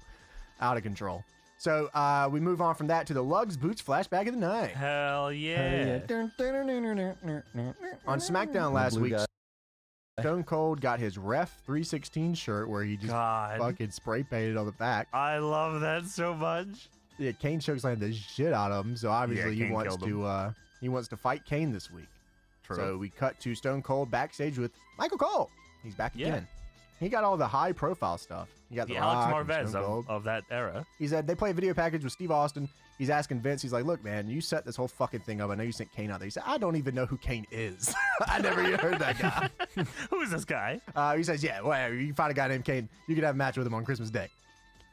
Steve Austin says, I'm going to give that big sorry son of a bitch Kane the gift that keeps on giving. A certified Austin 360 can whoop ass. Oh, hell yeah. There's no ordinary Christmas for Kane. This year, Kane is going to witness his own Stone Cold Christmas. Hardcore Holly versus Raven versus Steve Blackman. And the Hardcore Championship is on the line here, of course. This is the big match that Deborah made. So Raven comes out with the cart of weapons. I always enjoyed that, the shopping cart full of weapons. Yeah. Steve Blackman comes out with what I assume was a Steve Blackman shirt that says, take the pain and like it. Yeah. Cool. Because he's, what he's the the hardcore fuck? champ. Yeah. I guess so. Take this. These guys beat the shit out of each other in this match, and mostly with a trash can lid. They just kept taking liberties with each other with trash can lids. Fucking. Yeah, I feel like there was a lot more that's supposed to happen here, but I think someone hit someone a little too hard, and then they hit them back. I think and so. then they said, we're just going to beat the shit out of each other. Take liberties with each other. At one point, Bob Holly gets thrown over the top rope and almost kills himself on the shopping cart that was right next to the apron. Yeah, that had to suck, dude. He hit right on the side of that thing, too. Oh, my God. I think that's where he probably said, all right, that's it. To be fair, it was right after that where he did the spot where he took 2 trash can lids and just destroyed Raven with them. Yeah, he said that's fucking dual-wielding trash can lids. They did a spot where Holly brains Blackman with the trash can lid, and then he hits Raven, and then Raven falls headfirst on Steve Blackman's cock, which was cool. Sick. Take the pain. Just tons of hitting each other with trash can lids, just laying it in. Blackman got thrown into a guardrail. Rob Holly broke a broom over Steve Blackman's back as they're brawling to the backstage area. And they get to the backstage area, and there's just like some jabronis like sitting around, and all three of them just start beating them up. What the fuck was this? What happened? Fuck those guys too. Man, get the hell out of here. Why did this happen? Did they think they were gonna jump in because it was 24/7 title or something? Yeah, I think so. That's what I thought. Yeah. Okay, fair enough. Raven got thrown into the interview set and knocked it over. I don't even know if he got thrown into it. I just saw him fall. Yeah, I think he actually just tripped. Oops. And the finish was Steve Blackman German suplexing Bob Holly onto the hood of a car and pinning him to retain the title. That was really dope. Cool. That was a good finish. Yeah. Yeah, I like that. Steve Blackman celebrates his way back into the building. But wait, Raven breaks a 2x4 over Steve Blackman's head. The back of his head pins him 1, 2, 3, wins the title, and screams 7 times, "Give me my belt!" Dude, it was the most video game hit I've ever seen. He hit him, it broke literally broke in half, and then he just pinned him. Yeah, like it was really cool. It was awesome. I was like, all right, cool. It's funny because Raven, for the most part, people remember Raven in WWF as the guy with the grocery cart full of weapons. Yeah. But Raven always tells you how he's he's into psychology and working matches and stuff. But then the WWF said, well, you ain't doing none of that shit here, buddy. What you're gonna do is you're gonna get there with a trash can a lot. He said, okay then, I guess. Well, the big Raven's WWF story was he got fired because Vince McMahon was annoyed that he kept talking to him. Shut the fuck up about work rate, bro. Shut up, you fucking freak. No one cares about the 7 deadly sins angle. Fuck off. All right. Go to WCW again. Oh, wait. So we have a WWF Royal Rumble flashback as Shawn Michaels is in the Royal Rumble. Shawn Michaels gives the first of many fuck yous to the Hart Foundation, eliminating the Bulldog. That was a shoot, by the way, from what I heard, to win the Royal Rumble. We also get a WWF Raw. Tonight is sponsored by 1-800-CALL-ATT-COLLECT. Okay. It's also sponsored by Castrol GTX Drive Hard. Shit. That shit ruined my intestinal line. And 989 When I ran out of Sports. Stacker 2, I was just chugging Castrol GTX Drive Hard. I just I want was to trying go to drive hard. Yeah, exactly. I'm glad you understand. Man. So I told the doctor, too. He said, you're a goddamn idiot. And I said, all right, well, what am I paying you then for, buddy? 989 Sports. They made the NFL Game Day games, NBA Shootout, and Jet Moto. They also made Twisted Metal, EverQuest, and Siphon Filter. Whoa. Okay. So, yeah, they were a pretty prominent That's a pretty developer at the crazy time. list of games. I remember them mostly for seeing 989 Sports on Dreamcast games when I was real young. That's what we had. We had Dreamcast. God, that thing was so fucking cool. I used to play Jet Set Radio so much. Did you ever play the WWF Royal Rumble game on the Dreamcast? No, I never played that one. I never played that either. No. It's kind of like it plays like SmackDown 1. Like it feels like it's the beta to SmackDown 1. Oh, really? I never played that weird. before. Yeah. I'll check it out. Isn't it only the Royal Rumble match though, right? Or whatever. I remember the arcade thing was only the Royal Rumble. Regular matches in it. I just remember the flying lizard playing that in that one documentary. He just played the Royal Rumble for some reason. I don't remember what that was. But yeah, so why was it 989 Sports sponsoring? Not like a game they made, just like the whole studio. The whole company, sponsored. yeah. They said buy all the games. What are you advertising there? Like, oh, please buy us. What? Well, they had so many licenses at the time. I assume they were just like, anytime you see 989 Sports, remember, we fucked with the WWF. Remember, baby. Yeah, you know where we are. Pretty cool. I just remember from NFL Extreme, that NFL Blitz ripoff. You guys remember that game? You ever play that? No, I don't even remember that one. I played Blitz. No. I played the shit out of Blitz. Yeah, NFL Extreme, you could do a front flip. That was pretty cool. So after that, we get a William Regal promo. Regal comes out. This is what he did every single holiday. I was going to say, you remember the Thanksgiving promo? It was that. But He's still the Goodwill ambassador, yes. Yes, Regal comes out with his Europeans Championship. And just like Thanksgiving, he is here to remind you that you are all just gluttonous, fat fucking Ric Flair, you old bastard. It wasn't as long as the Thanksgiving one, though, but it still had the same thing. He said, think of the children. They are the future. You cannot belch and fart in front of your children. Belch and fart? Fart. He does say fart. I'll do whatever I want. And then Kane farts real loud, and the fire goes off, and fire there he goes is. off. And then big farty Kane comes out. Shit, his drawers right out there, too. I'm like, damn, I saw it. Steve Austin versus Kane, baby. That's right. Steve Austin versus Kane and The Rock versus Undertaker. What the fuck? Dude, right, exactly. Wow. It's like they just did that. That was just regular then. Yeah. It's so fucking crazy. Stone Cold with the Disturbed theme. Oh, hell yeah. I was rocking out. Sadly, we only got it for like a second. I know, he rushed to the ring, so we didn't really get to enjoy it. But Regal is also on commentary, by the way, and calls Kane a bloody heathen. Yeah, he fucking go crazy with the insults. Just have besmirched again out there, too. Yeah. I love that Steve Austin just ran to the fucking ring because he wanted to beat Kane's ass. I feel like everyone nowadays has to like walk to the center of the ramp and then do a pose and then walk down to the ring, and it's just all the fucking same. He was It's walking like with purpose. He also probably just wanted to go home. Yeah, he wanted to say. I said, this match, we gotta get this over with. So I drink some beers. What? Drink some beers. What? 3 beers. What? So real quick, Kane Irish whips Steve Austin and Regal on the outside. He gets Irish whipped into Regal and he just gets him a fucking clothesline anyways. I think that was just a rib. And then starts stomping on him. Like, Stomps the like shit it was on out of him. purpose. Yeah. Kane then has him in the ring, sets him up for the tombstone. Steve Austin reverses that into the Stone Cold Stunner. The crowd goes fucking crazy. They lose it for the Stunner. Regal ends up interfering in the match. The match gets thrown out because of course it does. Of course it does. Kane and Regal then double team Steve Austin, and then Steve Austin beats the shit. Oh, he fucking lays into him with the chair. Dude, holy fuck, does he? He hits Regal with his chair shot. I don't know if he thought maybe Kane can just take it because he's wearing a mask, but he annihilates Kane with his chair. I think, I actually talked about that on one of my videos. Like, I think if you wear a mask, it would hurt less to get hit by the chair. And then people gave me the counterpoint, which I absolutely understand. And if someone hits you with a mask, then the mask is going to scratch your face up if it hits you. Yeah, right. It's just something extra to smack into your face, which is fair. So also, when Austin clotheslined Regal, Austin punched Kane, and Kane also fell on top of Regal, and then Austin stomped him too, which was hilarious. Regal got back on commentary and said that he was just molested, and JR says, molested? Molested? Oh. And Lawler called it an international incident. So just a lot of good commentary stuff there.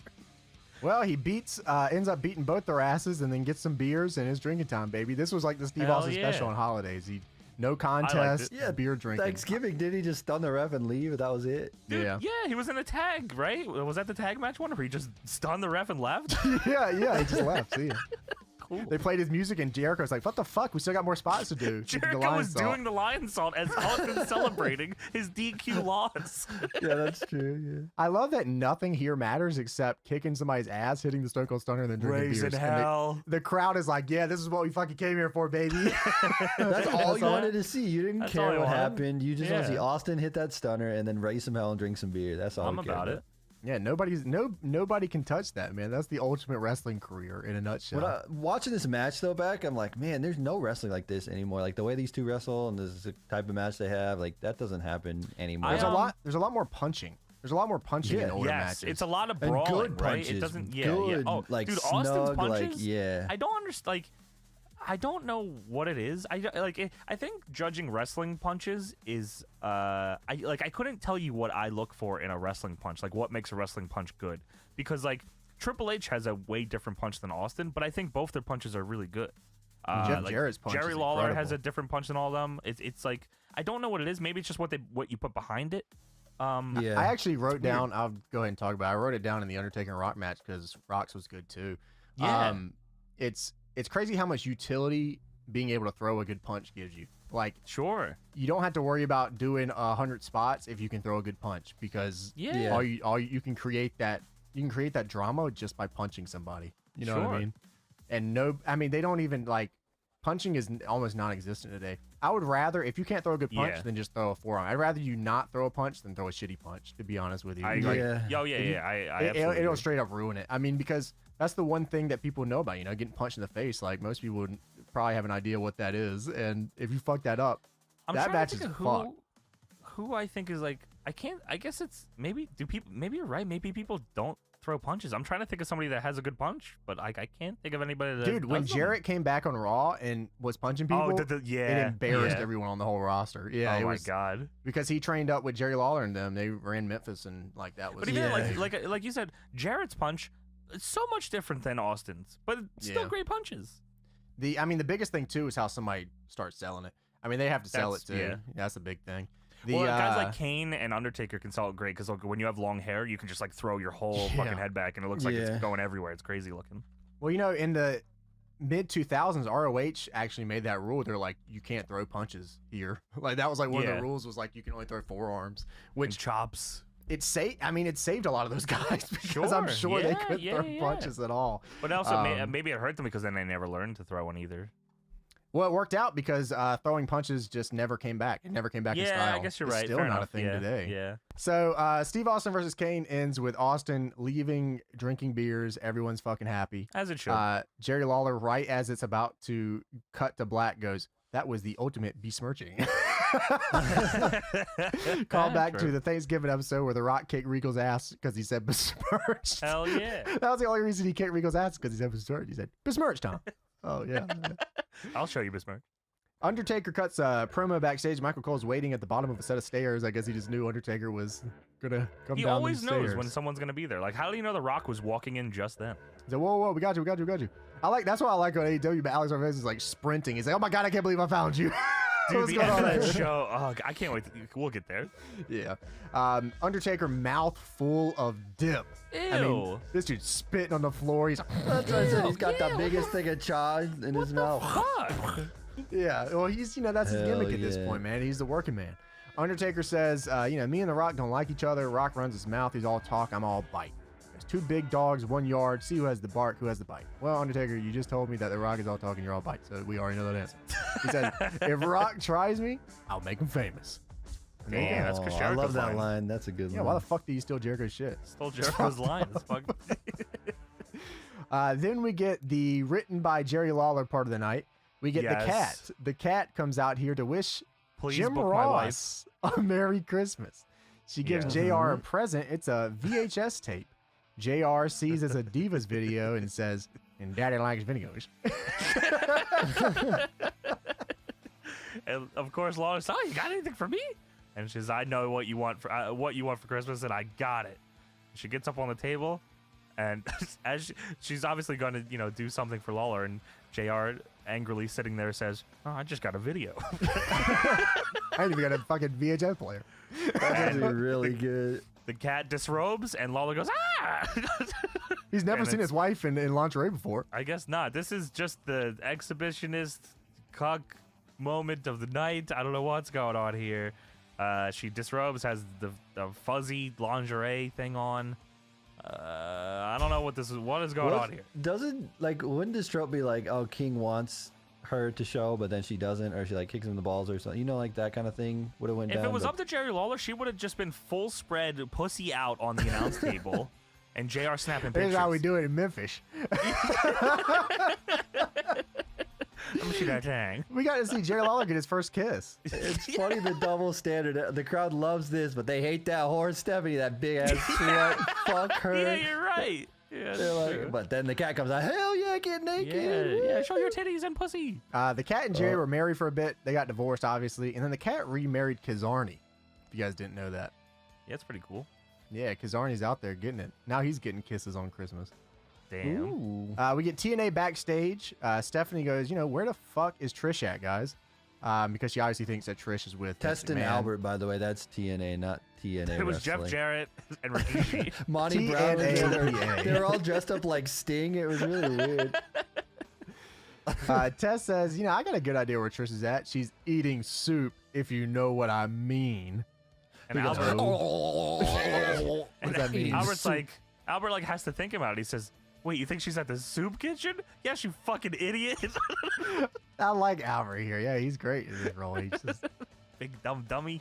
Kurt Angle's backstage. Angle's calling his parents on the phone and asks, hey, you guys watching the show? The whole family's here. And they go, yeah, we're watching the show. He's like, did you like our singing? They said that Cousin Jimmy was a little off key. What'd you think of me? Mom said I was the best. Thanks, Mom. I love you. That's the nerdiest group of fellas I've ever seen in my life.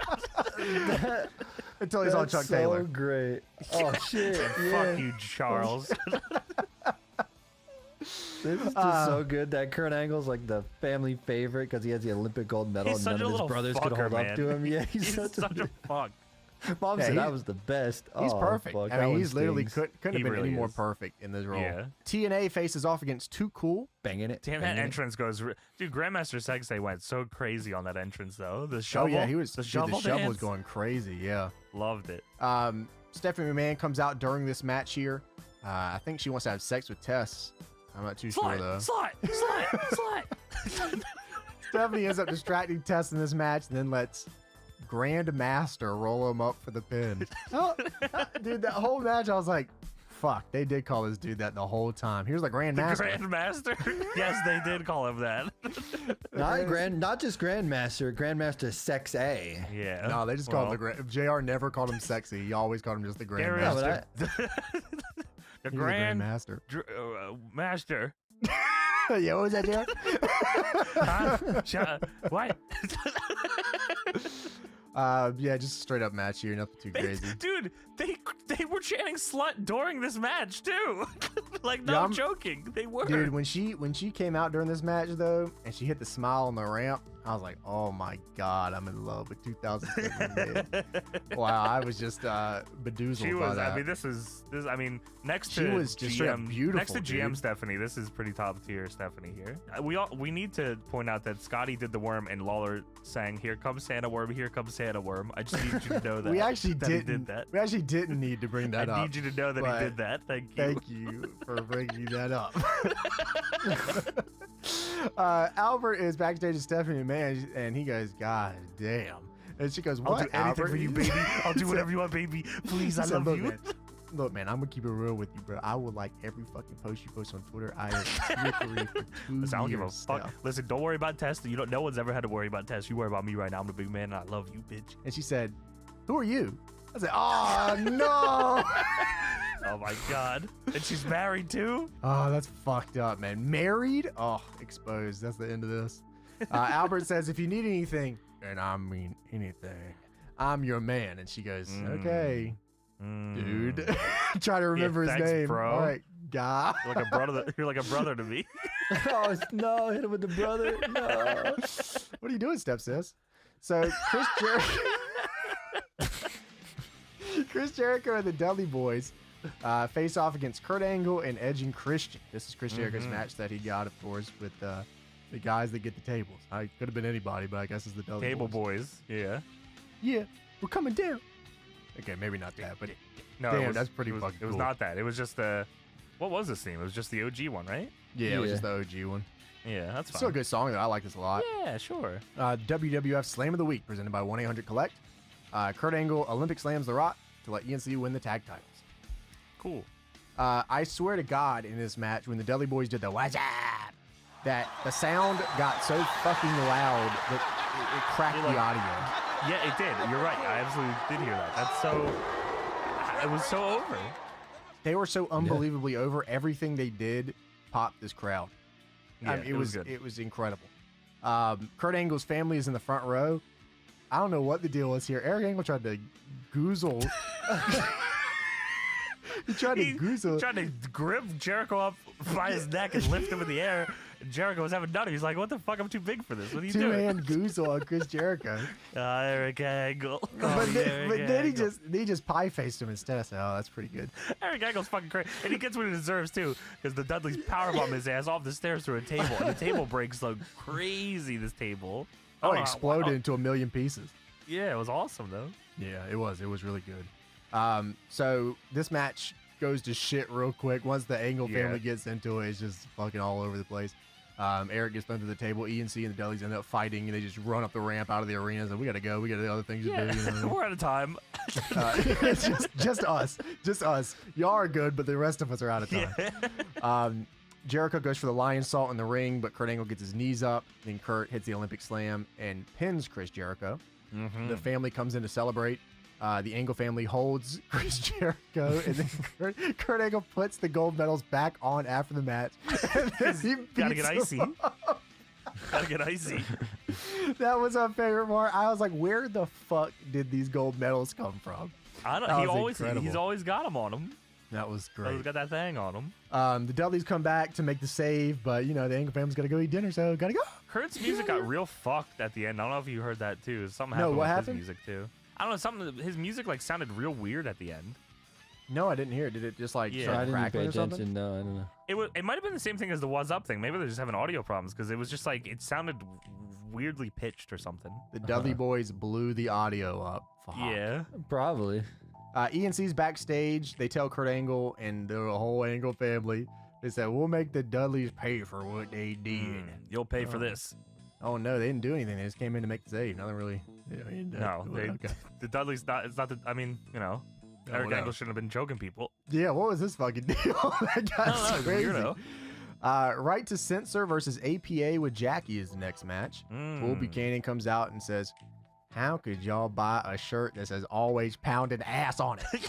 What world are we living in where you can buy merchandise for your children that promote violence? That's what he said. Yeah, what's that? Says APA's shirt is always pounding ass. I want I'd buy that shirt. Yeah. I've been looking for that shirt for years. So if anyone's got the plug on the APA always pounding ass shirt, let me know. That's a grail forever. Before we boot it. Yeah, because it will happen. The Good Father says the internet sucks. He says, "If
It's Game 4 of the NBA Finals.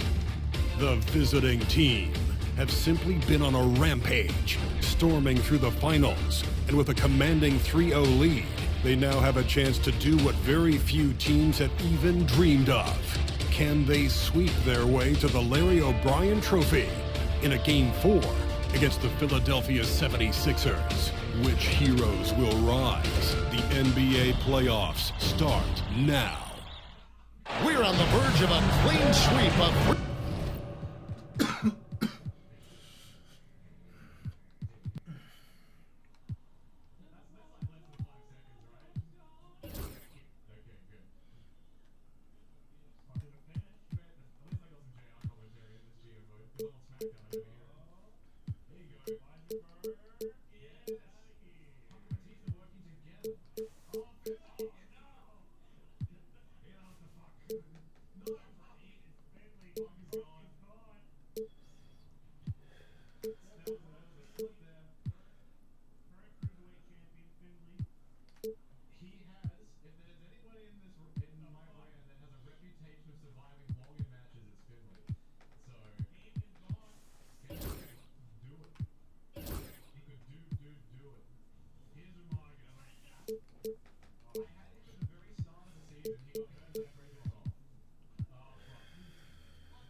What up?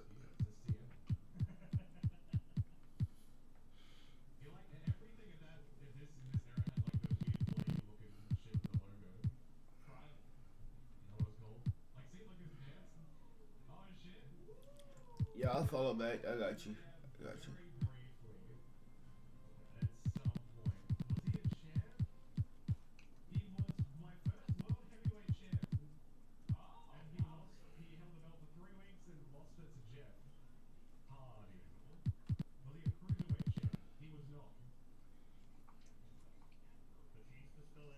Nothing start to this year's NBA Finals. We'll see if they can pull it off. Alongside Stan Van Gundy, taking a look at Raleigh. This team has the ability to break their will, overwhelm opponents up 3-0 now, Greg. and looking to shut the door. And there's a very good chance they hoist the Larry O'Brien Trophy tonight. Unstoppable thus far in this series. All the wind is at their backs now. It would literally take a miracle to stop them. And a look at the starters for Raleigh.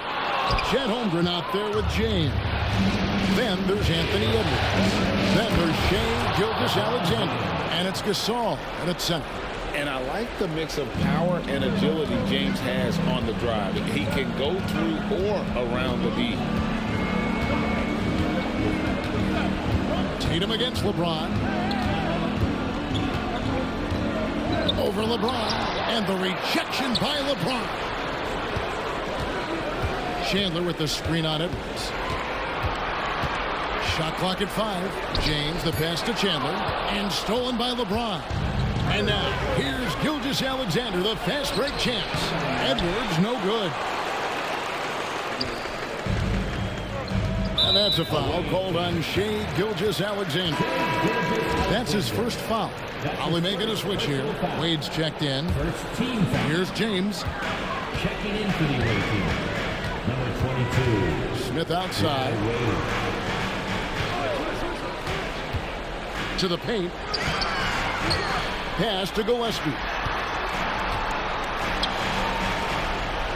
Smith feeling it out a bit. Here's Gillespie. Good work defensively by Gasol. So first quarter just over a minute and a half in. Edwards finds Wade. Tyson Chandler grabs the board. Well, that wasn't a bad shot. Defense playing a little loose there. Sometimes it just doesn't go in. Pass to Tatum. Chandler with the ball. James outside. Here's Gillespie. And trying for the go-ahead basket. It doesn't go in. Yeah, they might want to think about a high percentage look the next time. Oh, my. The athleticism of James is on another level. And they're bringing you up close and personal on the AT&T 5G Slam Cam. And Jason Kidd is called timeout. He's made the decision he wants to huddle up with his guys.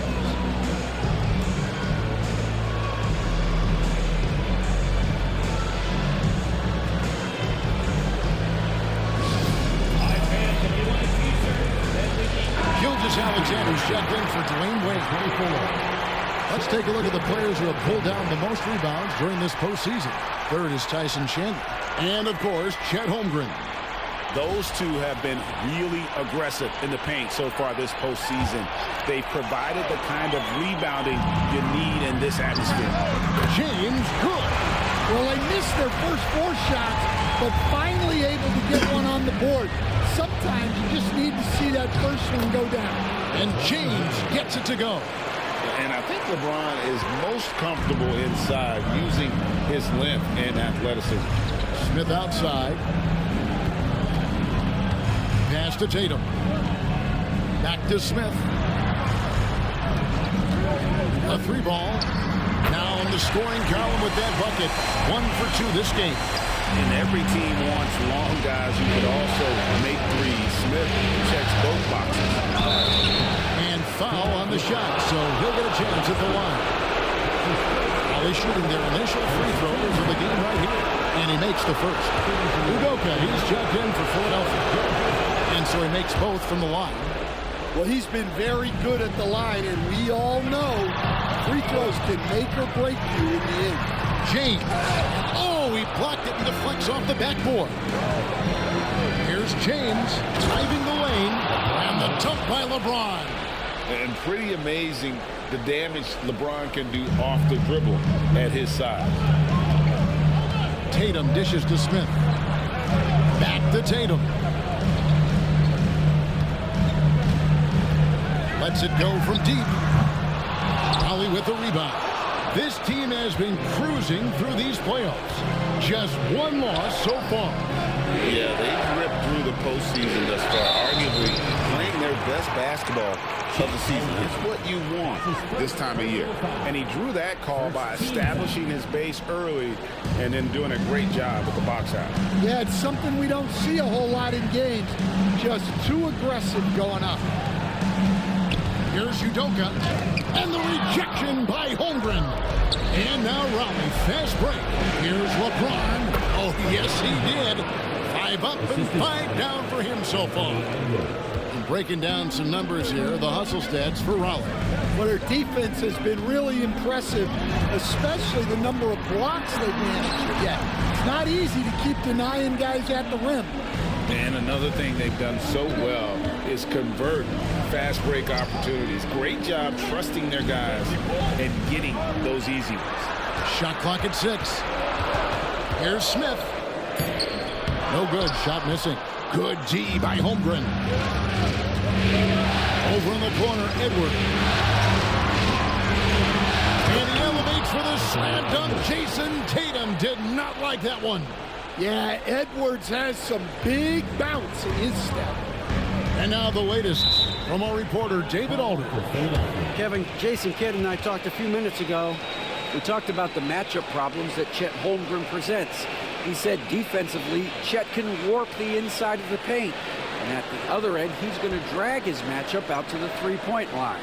That's what makes this 7-footer such a special player. Guys? Thank you, David.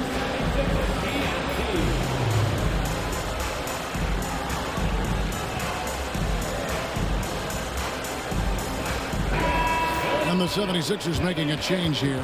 Neesmith is checked in. Then for Raleigh, Stoudemire, he's checked in for Chet Holmgren. Anthony comes in for LeBron. And Dwayne Wade subbed in for Gilgeous-Alexander. Neesmith, the pass to Chandler. Here's Udoka. They need this. Raleigh with a rebound. Gasol's got 6 rebounds now in the game. And here's Anthony from the arc. Tyson Chandler grabs the board. The 76ers trail by 9.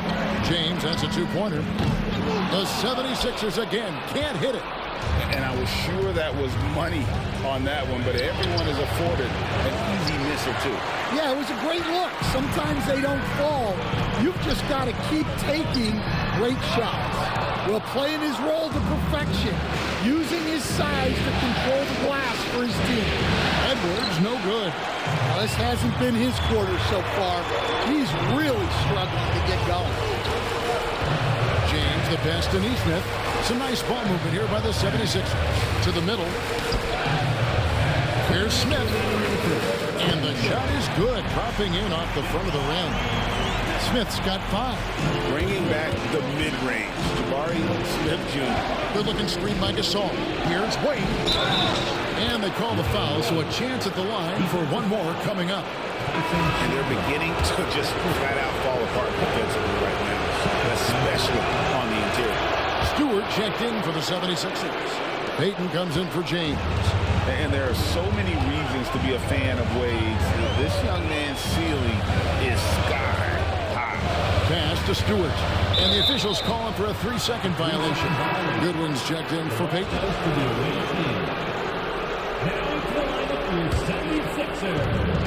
1:37 left to play in the first quarter.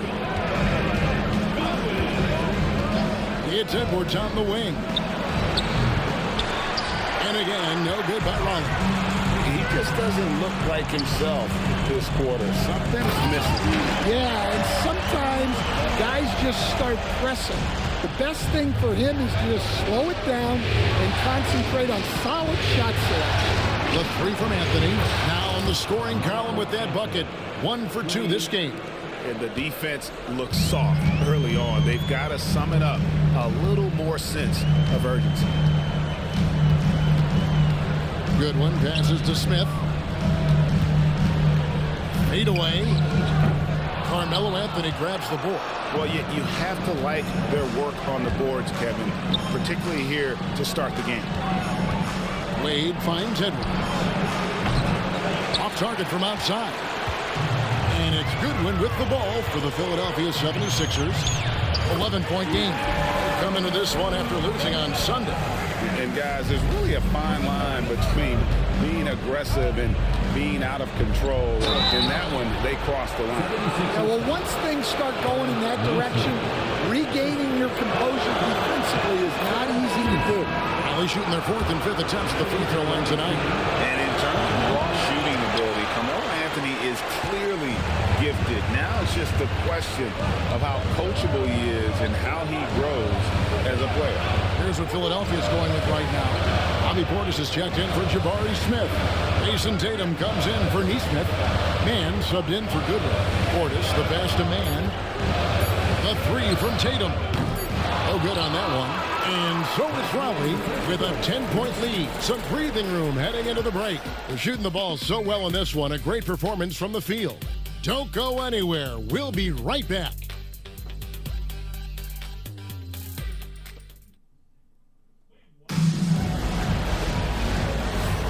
And we're back with you as these two teams do battle in their quest for an NBA championship. And before we move on, what do you guys think about what we've seen so far from Raleigh? You could see they were well prepared defensively coming into this one. KYP, know your personnel. So far, good attention to the scouting report. So with Smith sitting on the bench, here's the 5 for Jason Kidd right now. We got Udoka. Bobby Portis out there with Isaiah Stewart. Then there's Jason Tatum. And it's Martin in at the point guard position. And there's the call on James. That's his first foul. Neesmith, he's checked in for the 76ers. First team foul. Now into the lineup for your 76ers. The 76ers trail by 10. Tatum passes to Neesmith. Gets the 14-footer to fall. Easy little jumper for him right there, guys. Here's James.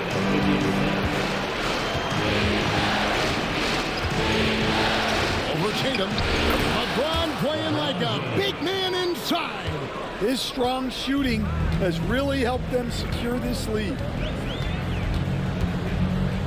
Tatum passes to Udoka. Now Stewart. Now here's Portis. Guarded by Stoudemire. Baseline try. Carmelo Anthony comes up with the rebound. Solid rebound there, and with the score like it is, that's an area where they can't afford to get lazy. Love the concentration from Wade. Totally committed to finding a high percentage shot. Neesmith, the pass to Stewart. Tatum against James. Second quarter, we're a little over a minute and a half in. There's Portis. It's good. Well, the defense can't lose track of him. He's just too talented offensively. Here's James in the air and down hard. Woo. Oh, stop. The 76ers trail by 12, and Aaron Neesmith gets the whistle that time. That'll be his second foul of the game. Well, he's going to have to watch himself now. It's a little early for that second foul. Chet Holmgren, he's checked in for Raleigh. It's stolen. Here's Udoka, guarded by Stoudemire. Pass to Neesmith. No good with the triple. Raleigh leading by 12. Outside, James. Great D that time from Tatum. Well, give credit to the defense for cutting him off. Normally, that'd be easy points for him at the rim. And he finishes nicely on the layup. Neesmith has got 4 points this quarter. And they've done well at taking advantage of some late defensive rotations and getting the ball in the paint. Pretty much all of their buckets coming from inside the paint now. And Jason Kidd is called timeout. And coach has decided they need a moment to talk things over.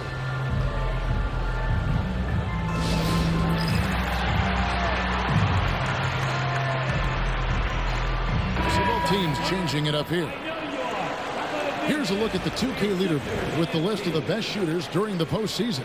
Number 1, Tyson Chandler.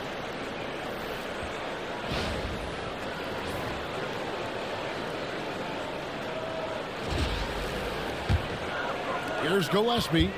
Scoreless thus far. 3 minutes of action so far in the second quarter.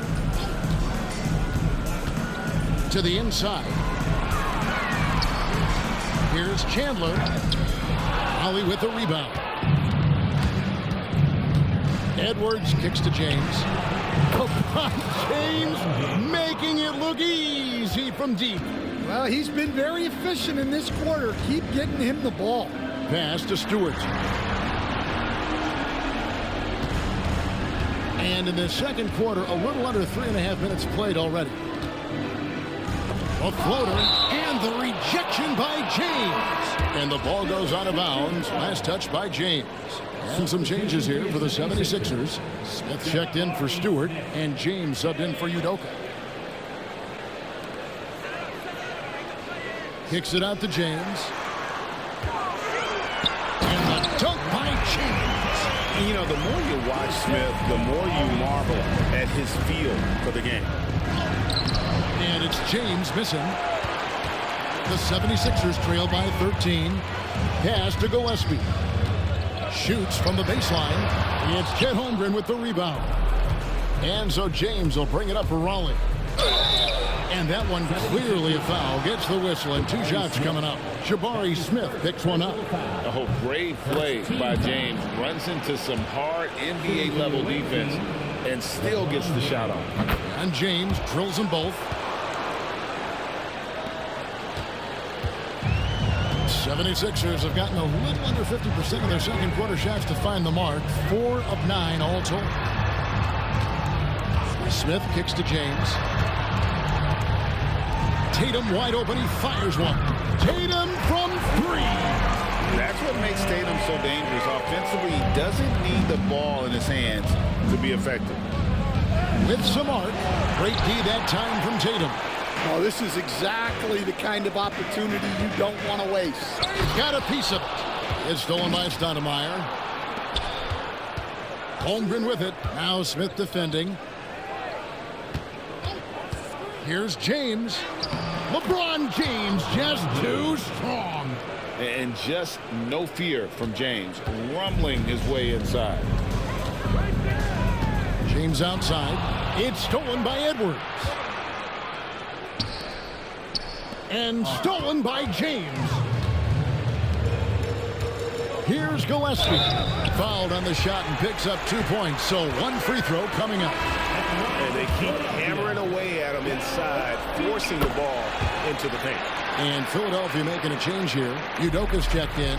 Anthony's checked in for Raleigh. Gilgeous-Alexander comes in for Blunt.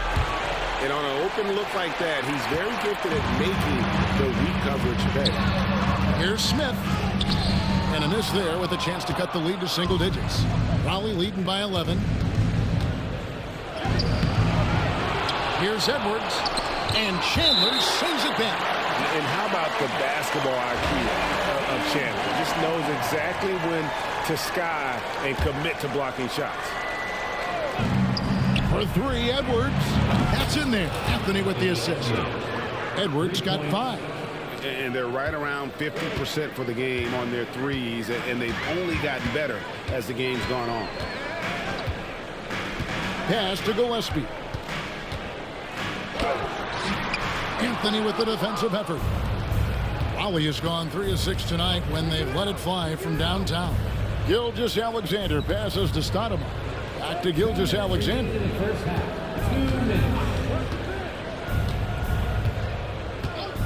Edwards with it. Launches it. Edwards with another miss. Well, this is certainly not the game he was hoping for offensively, but they've been able to find points as a team even without his contributions. Here's Gilgeous-Alexander. And the dunk by Gilgeous-Alexander. And watch out for SGA going to the basket. He will put it on your head if you're not watching. Smith outside. Back to James. Gillespie, the pass to Smith. A 3-pointer is right on target. 8 points for him. And they're hitting the long-range shots that they were missing in the first quarter, but still have ground to make up. And here's Gilgeous-Alexander outside. Off the mark, his first miss of the game, 1 for 2. Udoka passes to Gillespie. Smith kicks to James. Smith dishes to Chandler. Pass to James. That falls nice feed that time from Chandler. Well, that's what you're looking for. Shots from point-blank range. Out of bounds, Philadelphia takes possession. Neesmith, he's checked in for Udoka. Then for Raleigh. Saul comes in for Amari Stoudemire. And James subbed in for Anthony. The 76ers trail by 11. There's a 4-second difference from the shot clock to the game clock. Smith outside. Pass to James. No good on the three. Raleigh has gone 2 for 5 from three-point land since the end of the first. He is really scuffling this quarter offensively. Perhaps a little frustration setting in. Gilgeous-Alexander looking around. Got it off in time, and he got that one up in time, but doesn't go in. And so it's LeBron James making things happen for Raleigh. He put together quite a quarter, 13 points in all, and he looks to be planning for more. And don't go away. We'll be right back.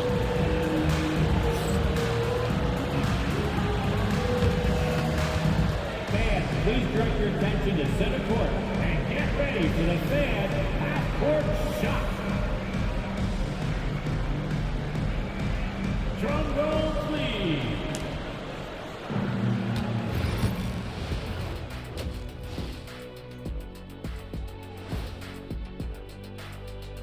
And we thank you for joining this postseason broad. As a team, you love a night like this when the game feels simple. Pass, shoot, score, repeat. Pass, shoot, score, repeat. Pass, shoot, score. They are on the cusp of closing out this series. You think they'll get it done, big fella? You smell that, Ernie? It smells like barbecue chicken. And that'll do it for halftime. We send you back to Kevin Harlan, who has a...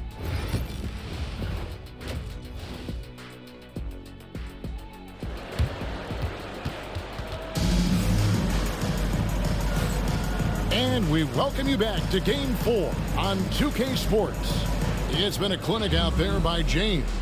As impressive as the block totals are from him early on, they don't even tell the whole story. He's changed countless others. Yeah, now that he's established that defensive presence, guys think twice before challenging him. So for Raleigh right now, Anthony Edwards out there with Gilgeous-Alexander. Then it's James. Then there's Holmgren.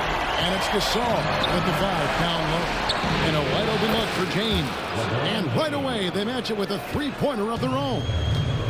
And he is just oozing with confidence. LeBron not shy about answering back. Pass to Tatum.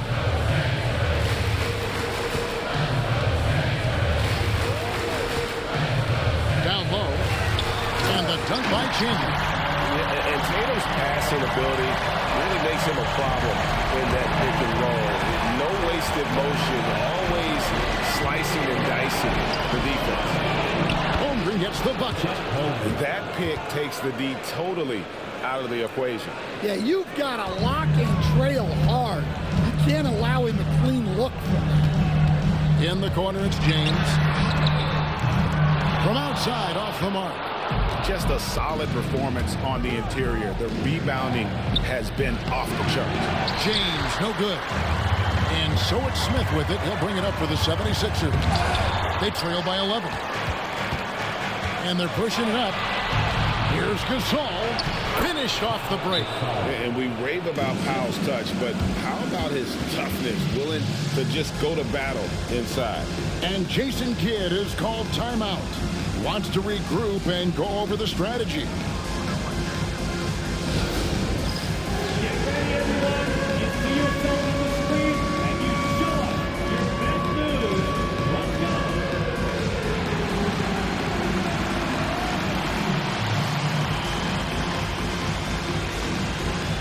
Oh, that's nice.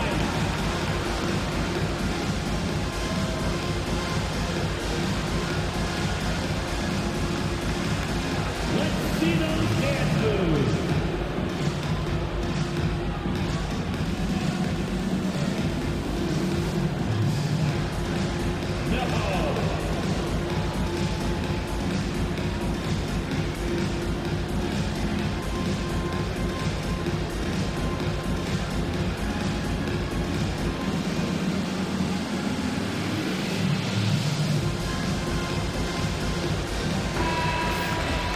while we have a chance, let's now take a look at the NBA's season assist leaders. Shai Gilgeous-Alexander, number 1. Pass to Gillespie. Driving to the basket. They recover it. Smith kicks to James. Over Holmgren. Great touch on the 16-footer. James has got 11 points. Raleigh leading by 11. Gilgeous-Alexander with it. Now Smith defending. Holmgren gets the bucket. And we know Chet can shoot the ball, but I like him the most when he's near the basket. Smith outside. Pass to Gillespie.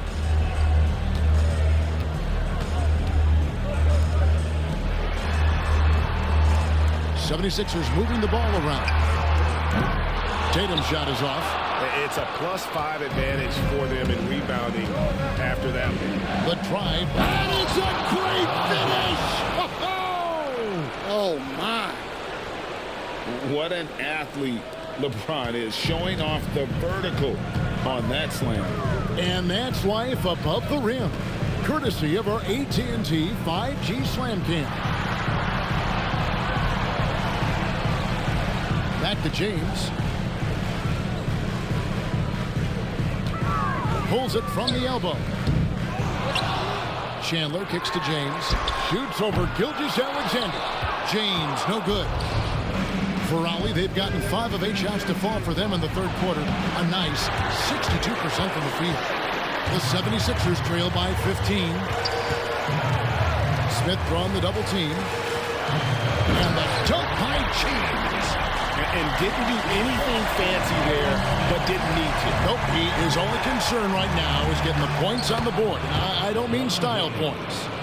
Are we sure LeBron came straight from high school? Boy, this kid from Akron is special. Here's James. Holmgren with the steal. And James with a clear path to the hoop. And LeBron throws it down hard. Well, there you go. One team operating on all cylinders at both ends. Steals, fast break buckets, and the other team in scramble mode. Yeah, he might want to avoid looking over at the bench for a little bit here. A missed dunk like that is infuriating to a coach. Philadelphia's gone 1 of 3 from downtown since halftime. Gilgeous-Alexander against Tatum. Nice shot by Smith. They've been terrific from beyond here in the second. Here's Edwards. Rebound by Smith. Smith's got his 6th rebound on the night. All sorts of time. The kick out to Tatum for the 3. And so it looks like the 76ers will retain possession here. Udoka, he's checked in for Philadelphia. And Raleigh also making a change.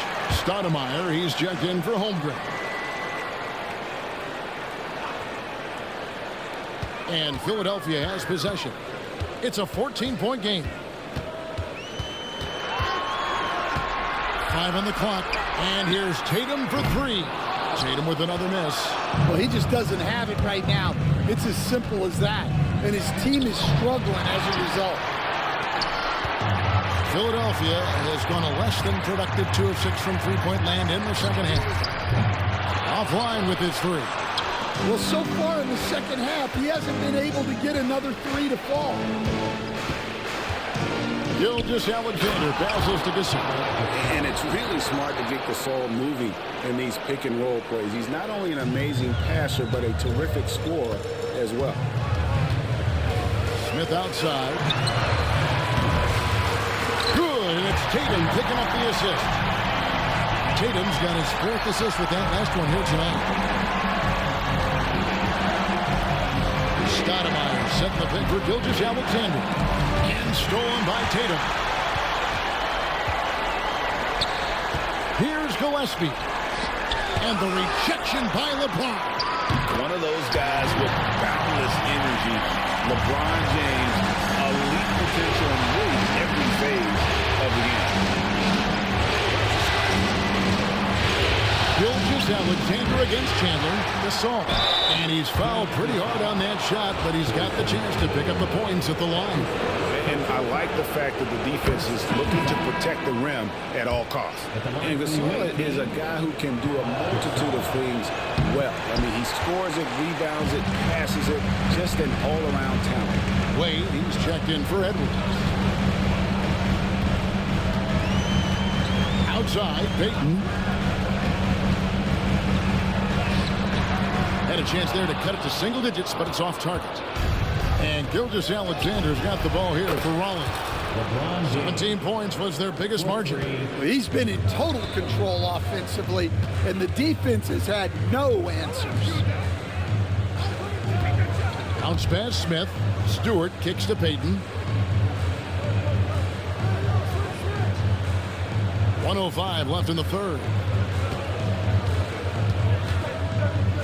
Here's Neesmith. And the rebound goes to Pau Gasol. Gasol's got 11 rebounds in the game. And Gilgeous-Alexander, here we go. And he drops in the layup off the glass. Gilgeous-Alexander's got 6. Gilgeous-Alexander against Payton. Pass to Udoka. And contact on the shot, so he'll be shooting free throws here. They get Pau Gasol. All the officials are all over that. Philadelphia shooting their second and third free throws tonight.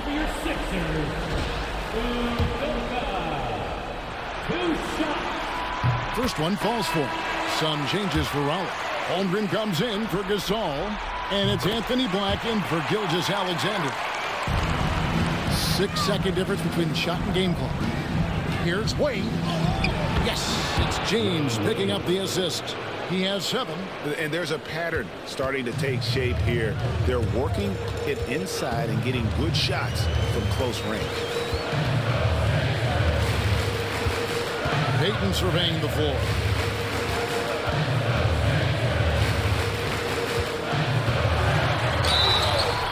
Shooting foul as the whistle blows. He'll shoot 2 free throws. That's his second. For Philadelphia, they have yet to miss from the free throw line. They're 3 for 3. And he can't hit the second. Here's Wade. And it's Wade with the jam.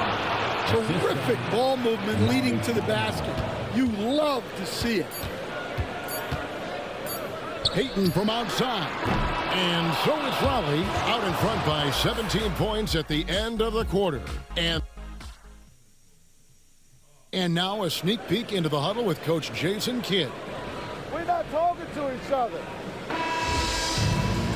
And there may not be a lot of drama down the stretch as we head into the fourth quarter, but stranger things have happened. The 76ers trail by 17. They've got Portis, Isaiah Stewart out there with Tatum. Then it's Udoka. And it's Neesmith in at the 1. That's the group on the floor for Philadelphia. Here's Tatum. Drops it in from 14 feet away. Oh, the control Tatum plays with is just mesmerizing. Holmgren sets the screen for Edwards. And there's Holmgren. That's good on the assist from Edwards. Edwards got 6 assists in the game. The 76ers shooting around 36%. They're just not able to finish consistently. Here's Tatum. Shoots over Holmgren. And the rejection by Holmgren. Wade passes to Carmelo. Inside. Stoudemire. And the jam by Stoudemire. And short trip for Stoudemire to the rim. And with his athletic ability, there's just no stopping. Takes it inside. Not going to go that time. Great D that time from Edwards. Wade outside. Here's Neesmith. And too long on the shot. Yeah, those shots from him are certainly not helping their case. And here's Anthony from the arc. Stoudemire with the bucket. Stoudemire's got 4 points in the quarter. And physically, there's no doubt they've been the stronger team. A plus 10 rebound advantage tells you all you need to know. The 3 from Tatum. Holly with the rebound. Anthony's got his 4th rebound with that last one here tonight. Pass Pass to Wade, and it's Jason Tatum with the foul. That's foul number 2 for him. Yeah, clearly a foul of frustration right there. And Philadelphia making a change here. Gillespie's checked in. Here's Wade. And foul on the shot. He'll shoot 2 at the free throw line. I like seeing Wade challenge the defense on the attack, forcing the issue there and drawing the foul. That's also good. So he hits both free throws. Last quarter of play, about 2 minutes in now. 76ers have gone 1 of 5 from the field here in the fourth. A lot of misses, just the one make. And here's Tatum for 3. Ollie with the rebound. Stoudemire's got 8 rebounds in this game. Here's Edwards. The offensive rebound, Holmgren. And at last, they get one to fall. And this has been a great job of just getting into the middle of that defense and really scoring effectively from the paint. Here's Gillespie. Another miss, and they've really hit a rough patch here. Here's Wade driving inside. And it's Wade with the jam. The youngster showing no fear on his way in. Wade there with the nice finish. They could use a big shot here to get this offense going. Too many empty possessions. Right now, they need a basket. Here's Portis to the left side wing. Gillespie, the pass to Tatum. Just 5 to shoot. Looking to get back on track here. And slam dunk by Tatum. Empowering it home. He ends a 12-0 run by Raleigh. Outside Edwards. Comes up empty down low. Well, with his team leading, he might just want to put that one in his pocket next time. Fader on the way. Udoka misses. For Raleigh, they've gone 5 for 9 from the field in the final quarter so far. And that'll be 2 free throws coming up. Officials on the call with the foul. And Wade doesn't back down from anyone. Forces defenders to be compromised. And the 76ers with some changes. Chandler comes in for Bobby Portis. And Smith subbed in for Isaiah Stewart. Philadelphia's gone ice cold from three-point land. 0 of 4 since the start of the final quarter. Smith with it, working on Black. Smith's shot is good. Smith's got 11 in the second half. And the numbers speak for themselves. Smith has been aggressive and effective all night. And again, no good by Raleigh. The 76ers shooting just 30% from the field here in the fourth.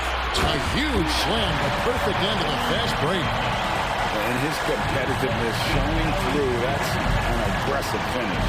Yeah, and getting out in transition allows for some easy points before that defense is fully set. They get it again. Dermonenko. Nice D from Chandler. And it's Smith with the ball. He brings it up for the Philadelphia 76ers. The 3 from Tatum. Yes, and it's Smith with the assist that time. Smith's got his 4th assist with that last one here tonight. Now, here's Wade. He's covered closely. Dermonenko misses. And even against defense as tight as that, you almost expect him to still bury those. James checked in for Udoka.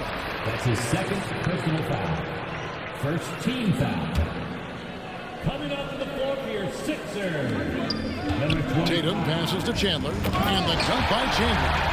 Pure determination here, guys. A 4th quarter run that has been looking better and better as we get ready for the stretch.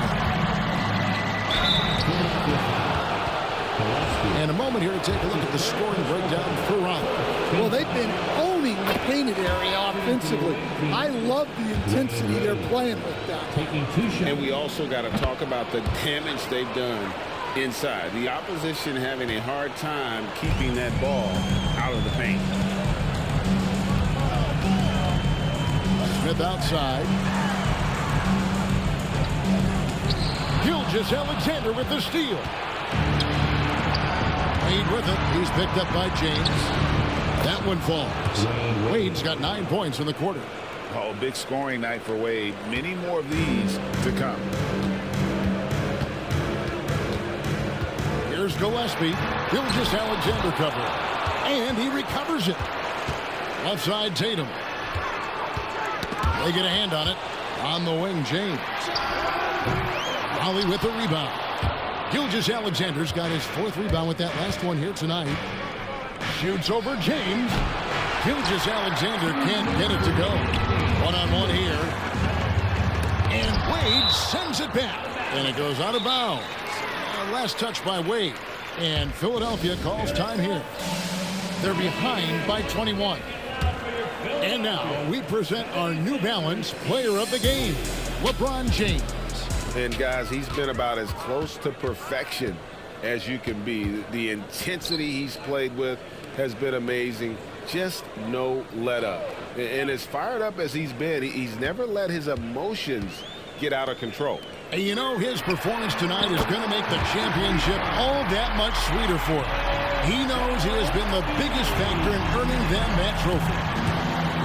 Edwards dishes to LeBron. Second shot opportunity. Tyson Chandler pulls it in. Now the 76ers with it. They're on a 14-5 run here. And wow, that's the end of an epic journey taken by both these teams in unbelievable fashion. Get the NBA title rings ready, folks, for Raleigh. They had a fantastic play from the bench. And this team has great depth, and they showed it in this game. And they're going to win the title in the most emphatic way possible with a clean sweep in the finals.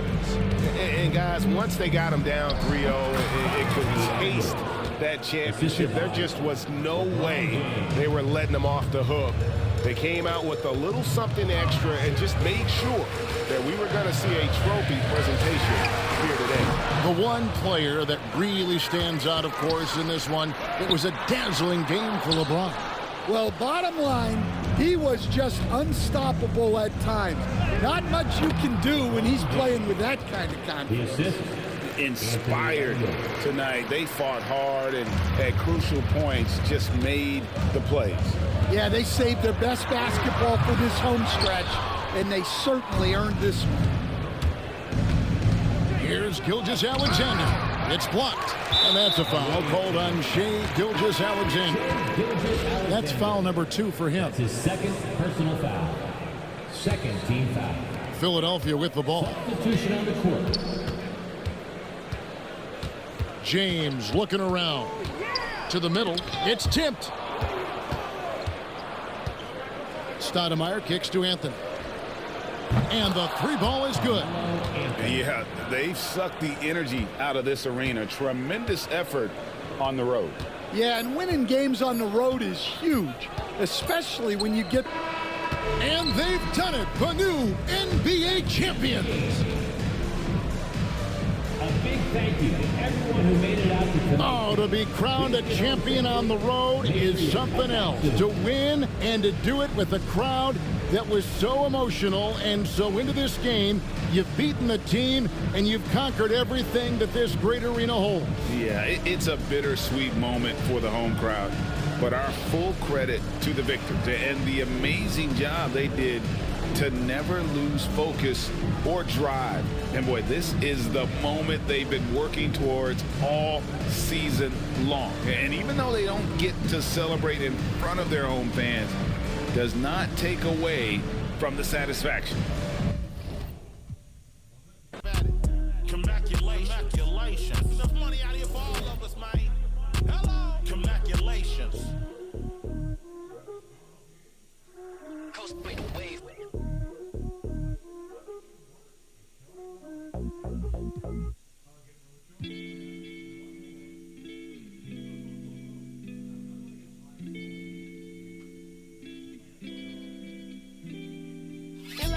I must admit I gotta Shawty with the gotta let the go. Now I make them sick with every fit I want my brother clothes. Play with this, we end it quick, I saw my brother soul. Cross with my brother, then know you crossing me. They wishing for me wanna me. Will left for me and they all gon' see. I went hard for y'all to leave. Like I miss the old streets, yeah. Back when they didn't know me, yeah. I swear that it's so deep, yeah. Like I be the Kobe, yeah, yeah. Clutching up on the highway, riding down the strip trying to make a pick on a Friday. Always on my tip, wanna get at me sideways. Want a trip, we gon' not the same homies. I done lost the chain and watched some change on me. I walked through the rain, they watched it rain on me. I took all the pain, they left the blame on me. I ain't want the fame, I swear the fame chose me. Tried to switch my lane, but it still came on me. Really hate this game, I use the same old cheat. I see baloney, still the same old me. They can't wait for me to break, they just wanna steal my way. Go to war up the score for the then they still hate. I do more for by the day. I'm gon' for my that laid away. Get love with my I must admit I got a gutter.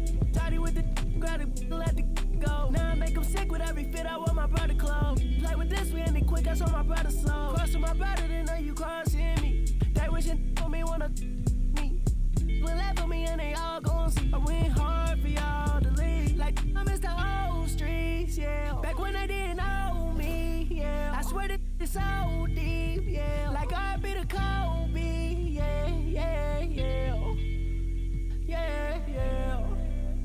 Yeah, yeah. Yeah, yeah, yeah, yeah.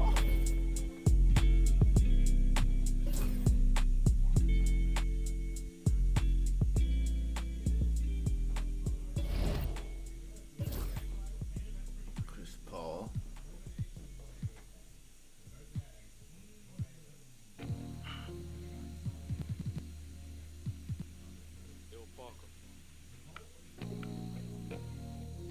Hey.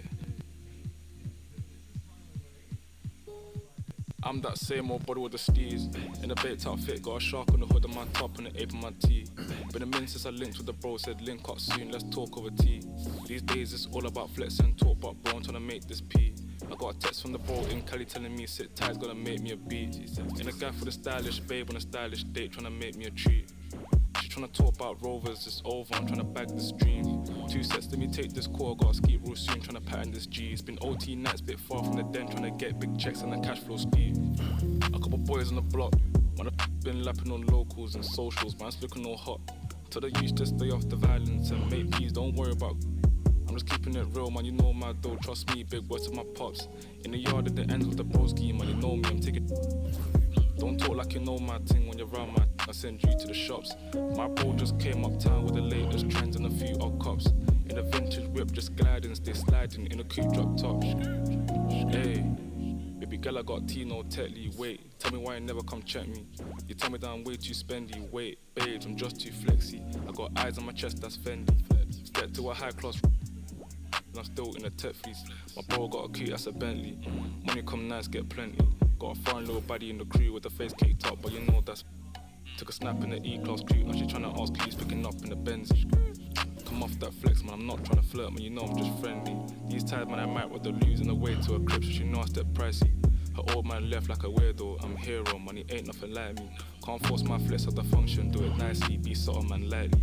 Got my game back in like 010, Batman, YGs, I'm in love with the 90s. Don't show me no stripes, my bro, man, that's not like me, only step in the Nikes. True say my bro got a check, but I said allow it, man, just spend that wisely. Don't flex your checks on Snapchat or IG, don't do it on IG. Lie, bro, yeah, don't do it on IG.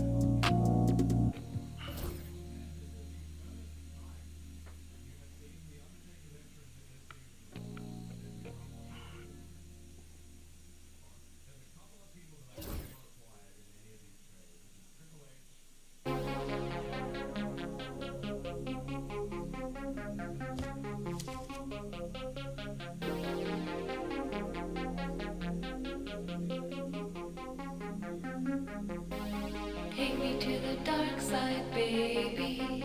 Stuck inside a daydream lately. Hold me on the dark side, hold me on the dark side, only on the dark side, baby. We could take a night drive, maybe. Crash into the starlight, baby.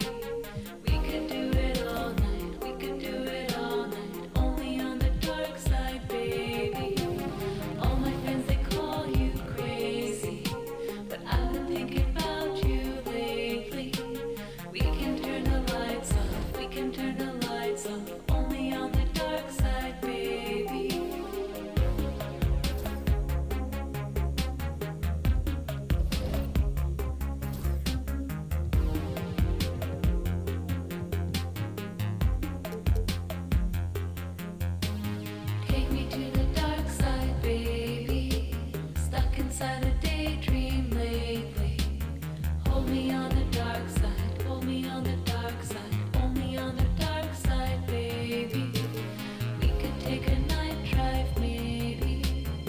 crash into the starlight, baby. We could do it all night, we could do it all night. Only on the dark side, baby. All my friends, they call me crazy. I've been thinking about you lately. I can reach and turn the lights on. We can turn the lights on. Only on the dark side, baby. Sunrise in your eyes. We can say goodbye.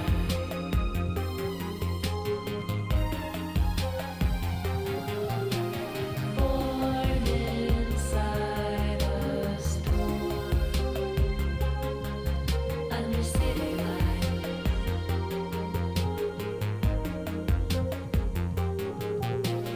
Sunrise in your eyes. We can say goodbye.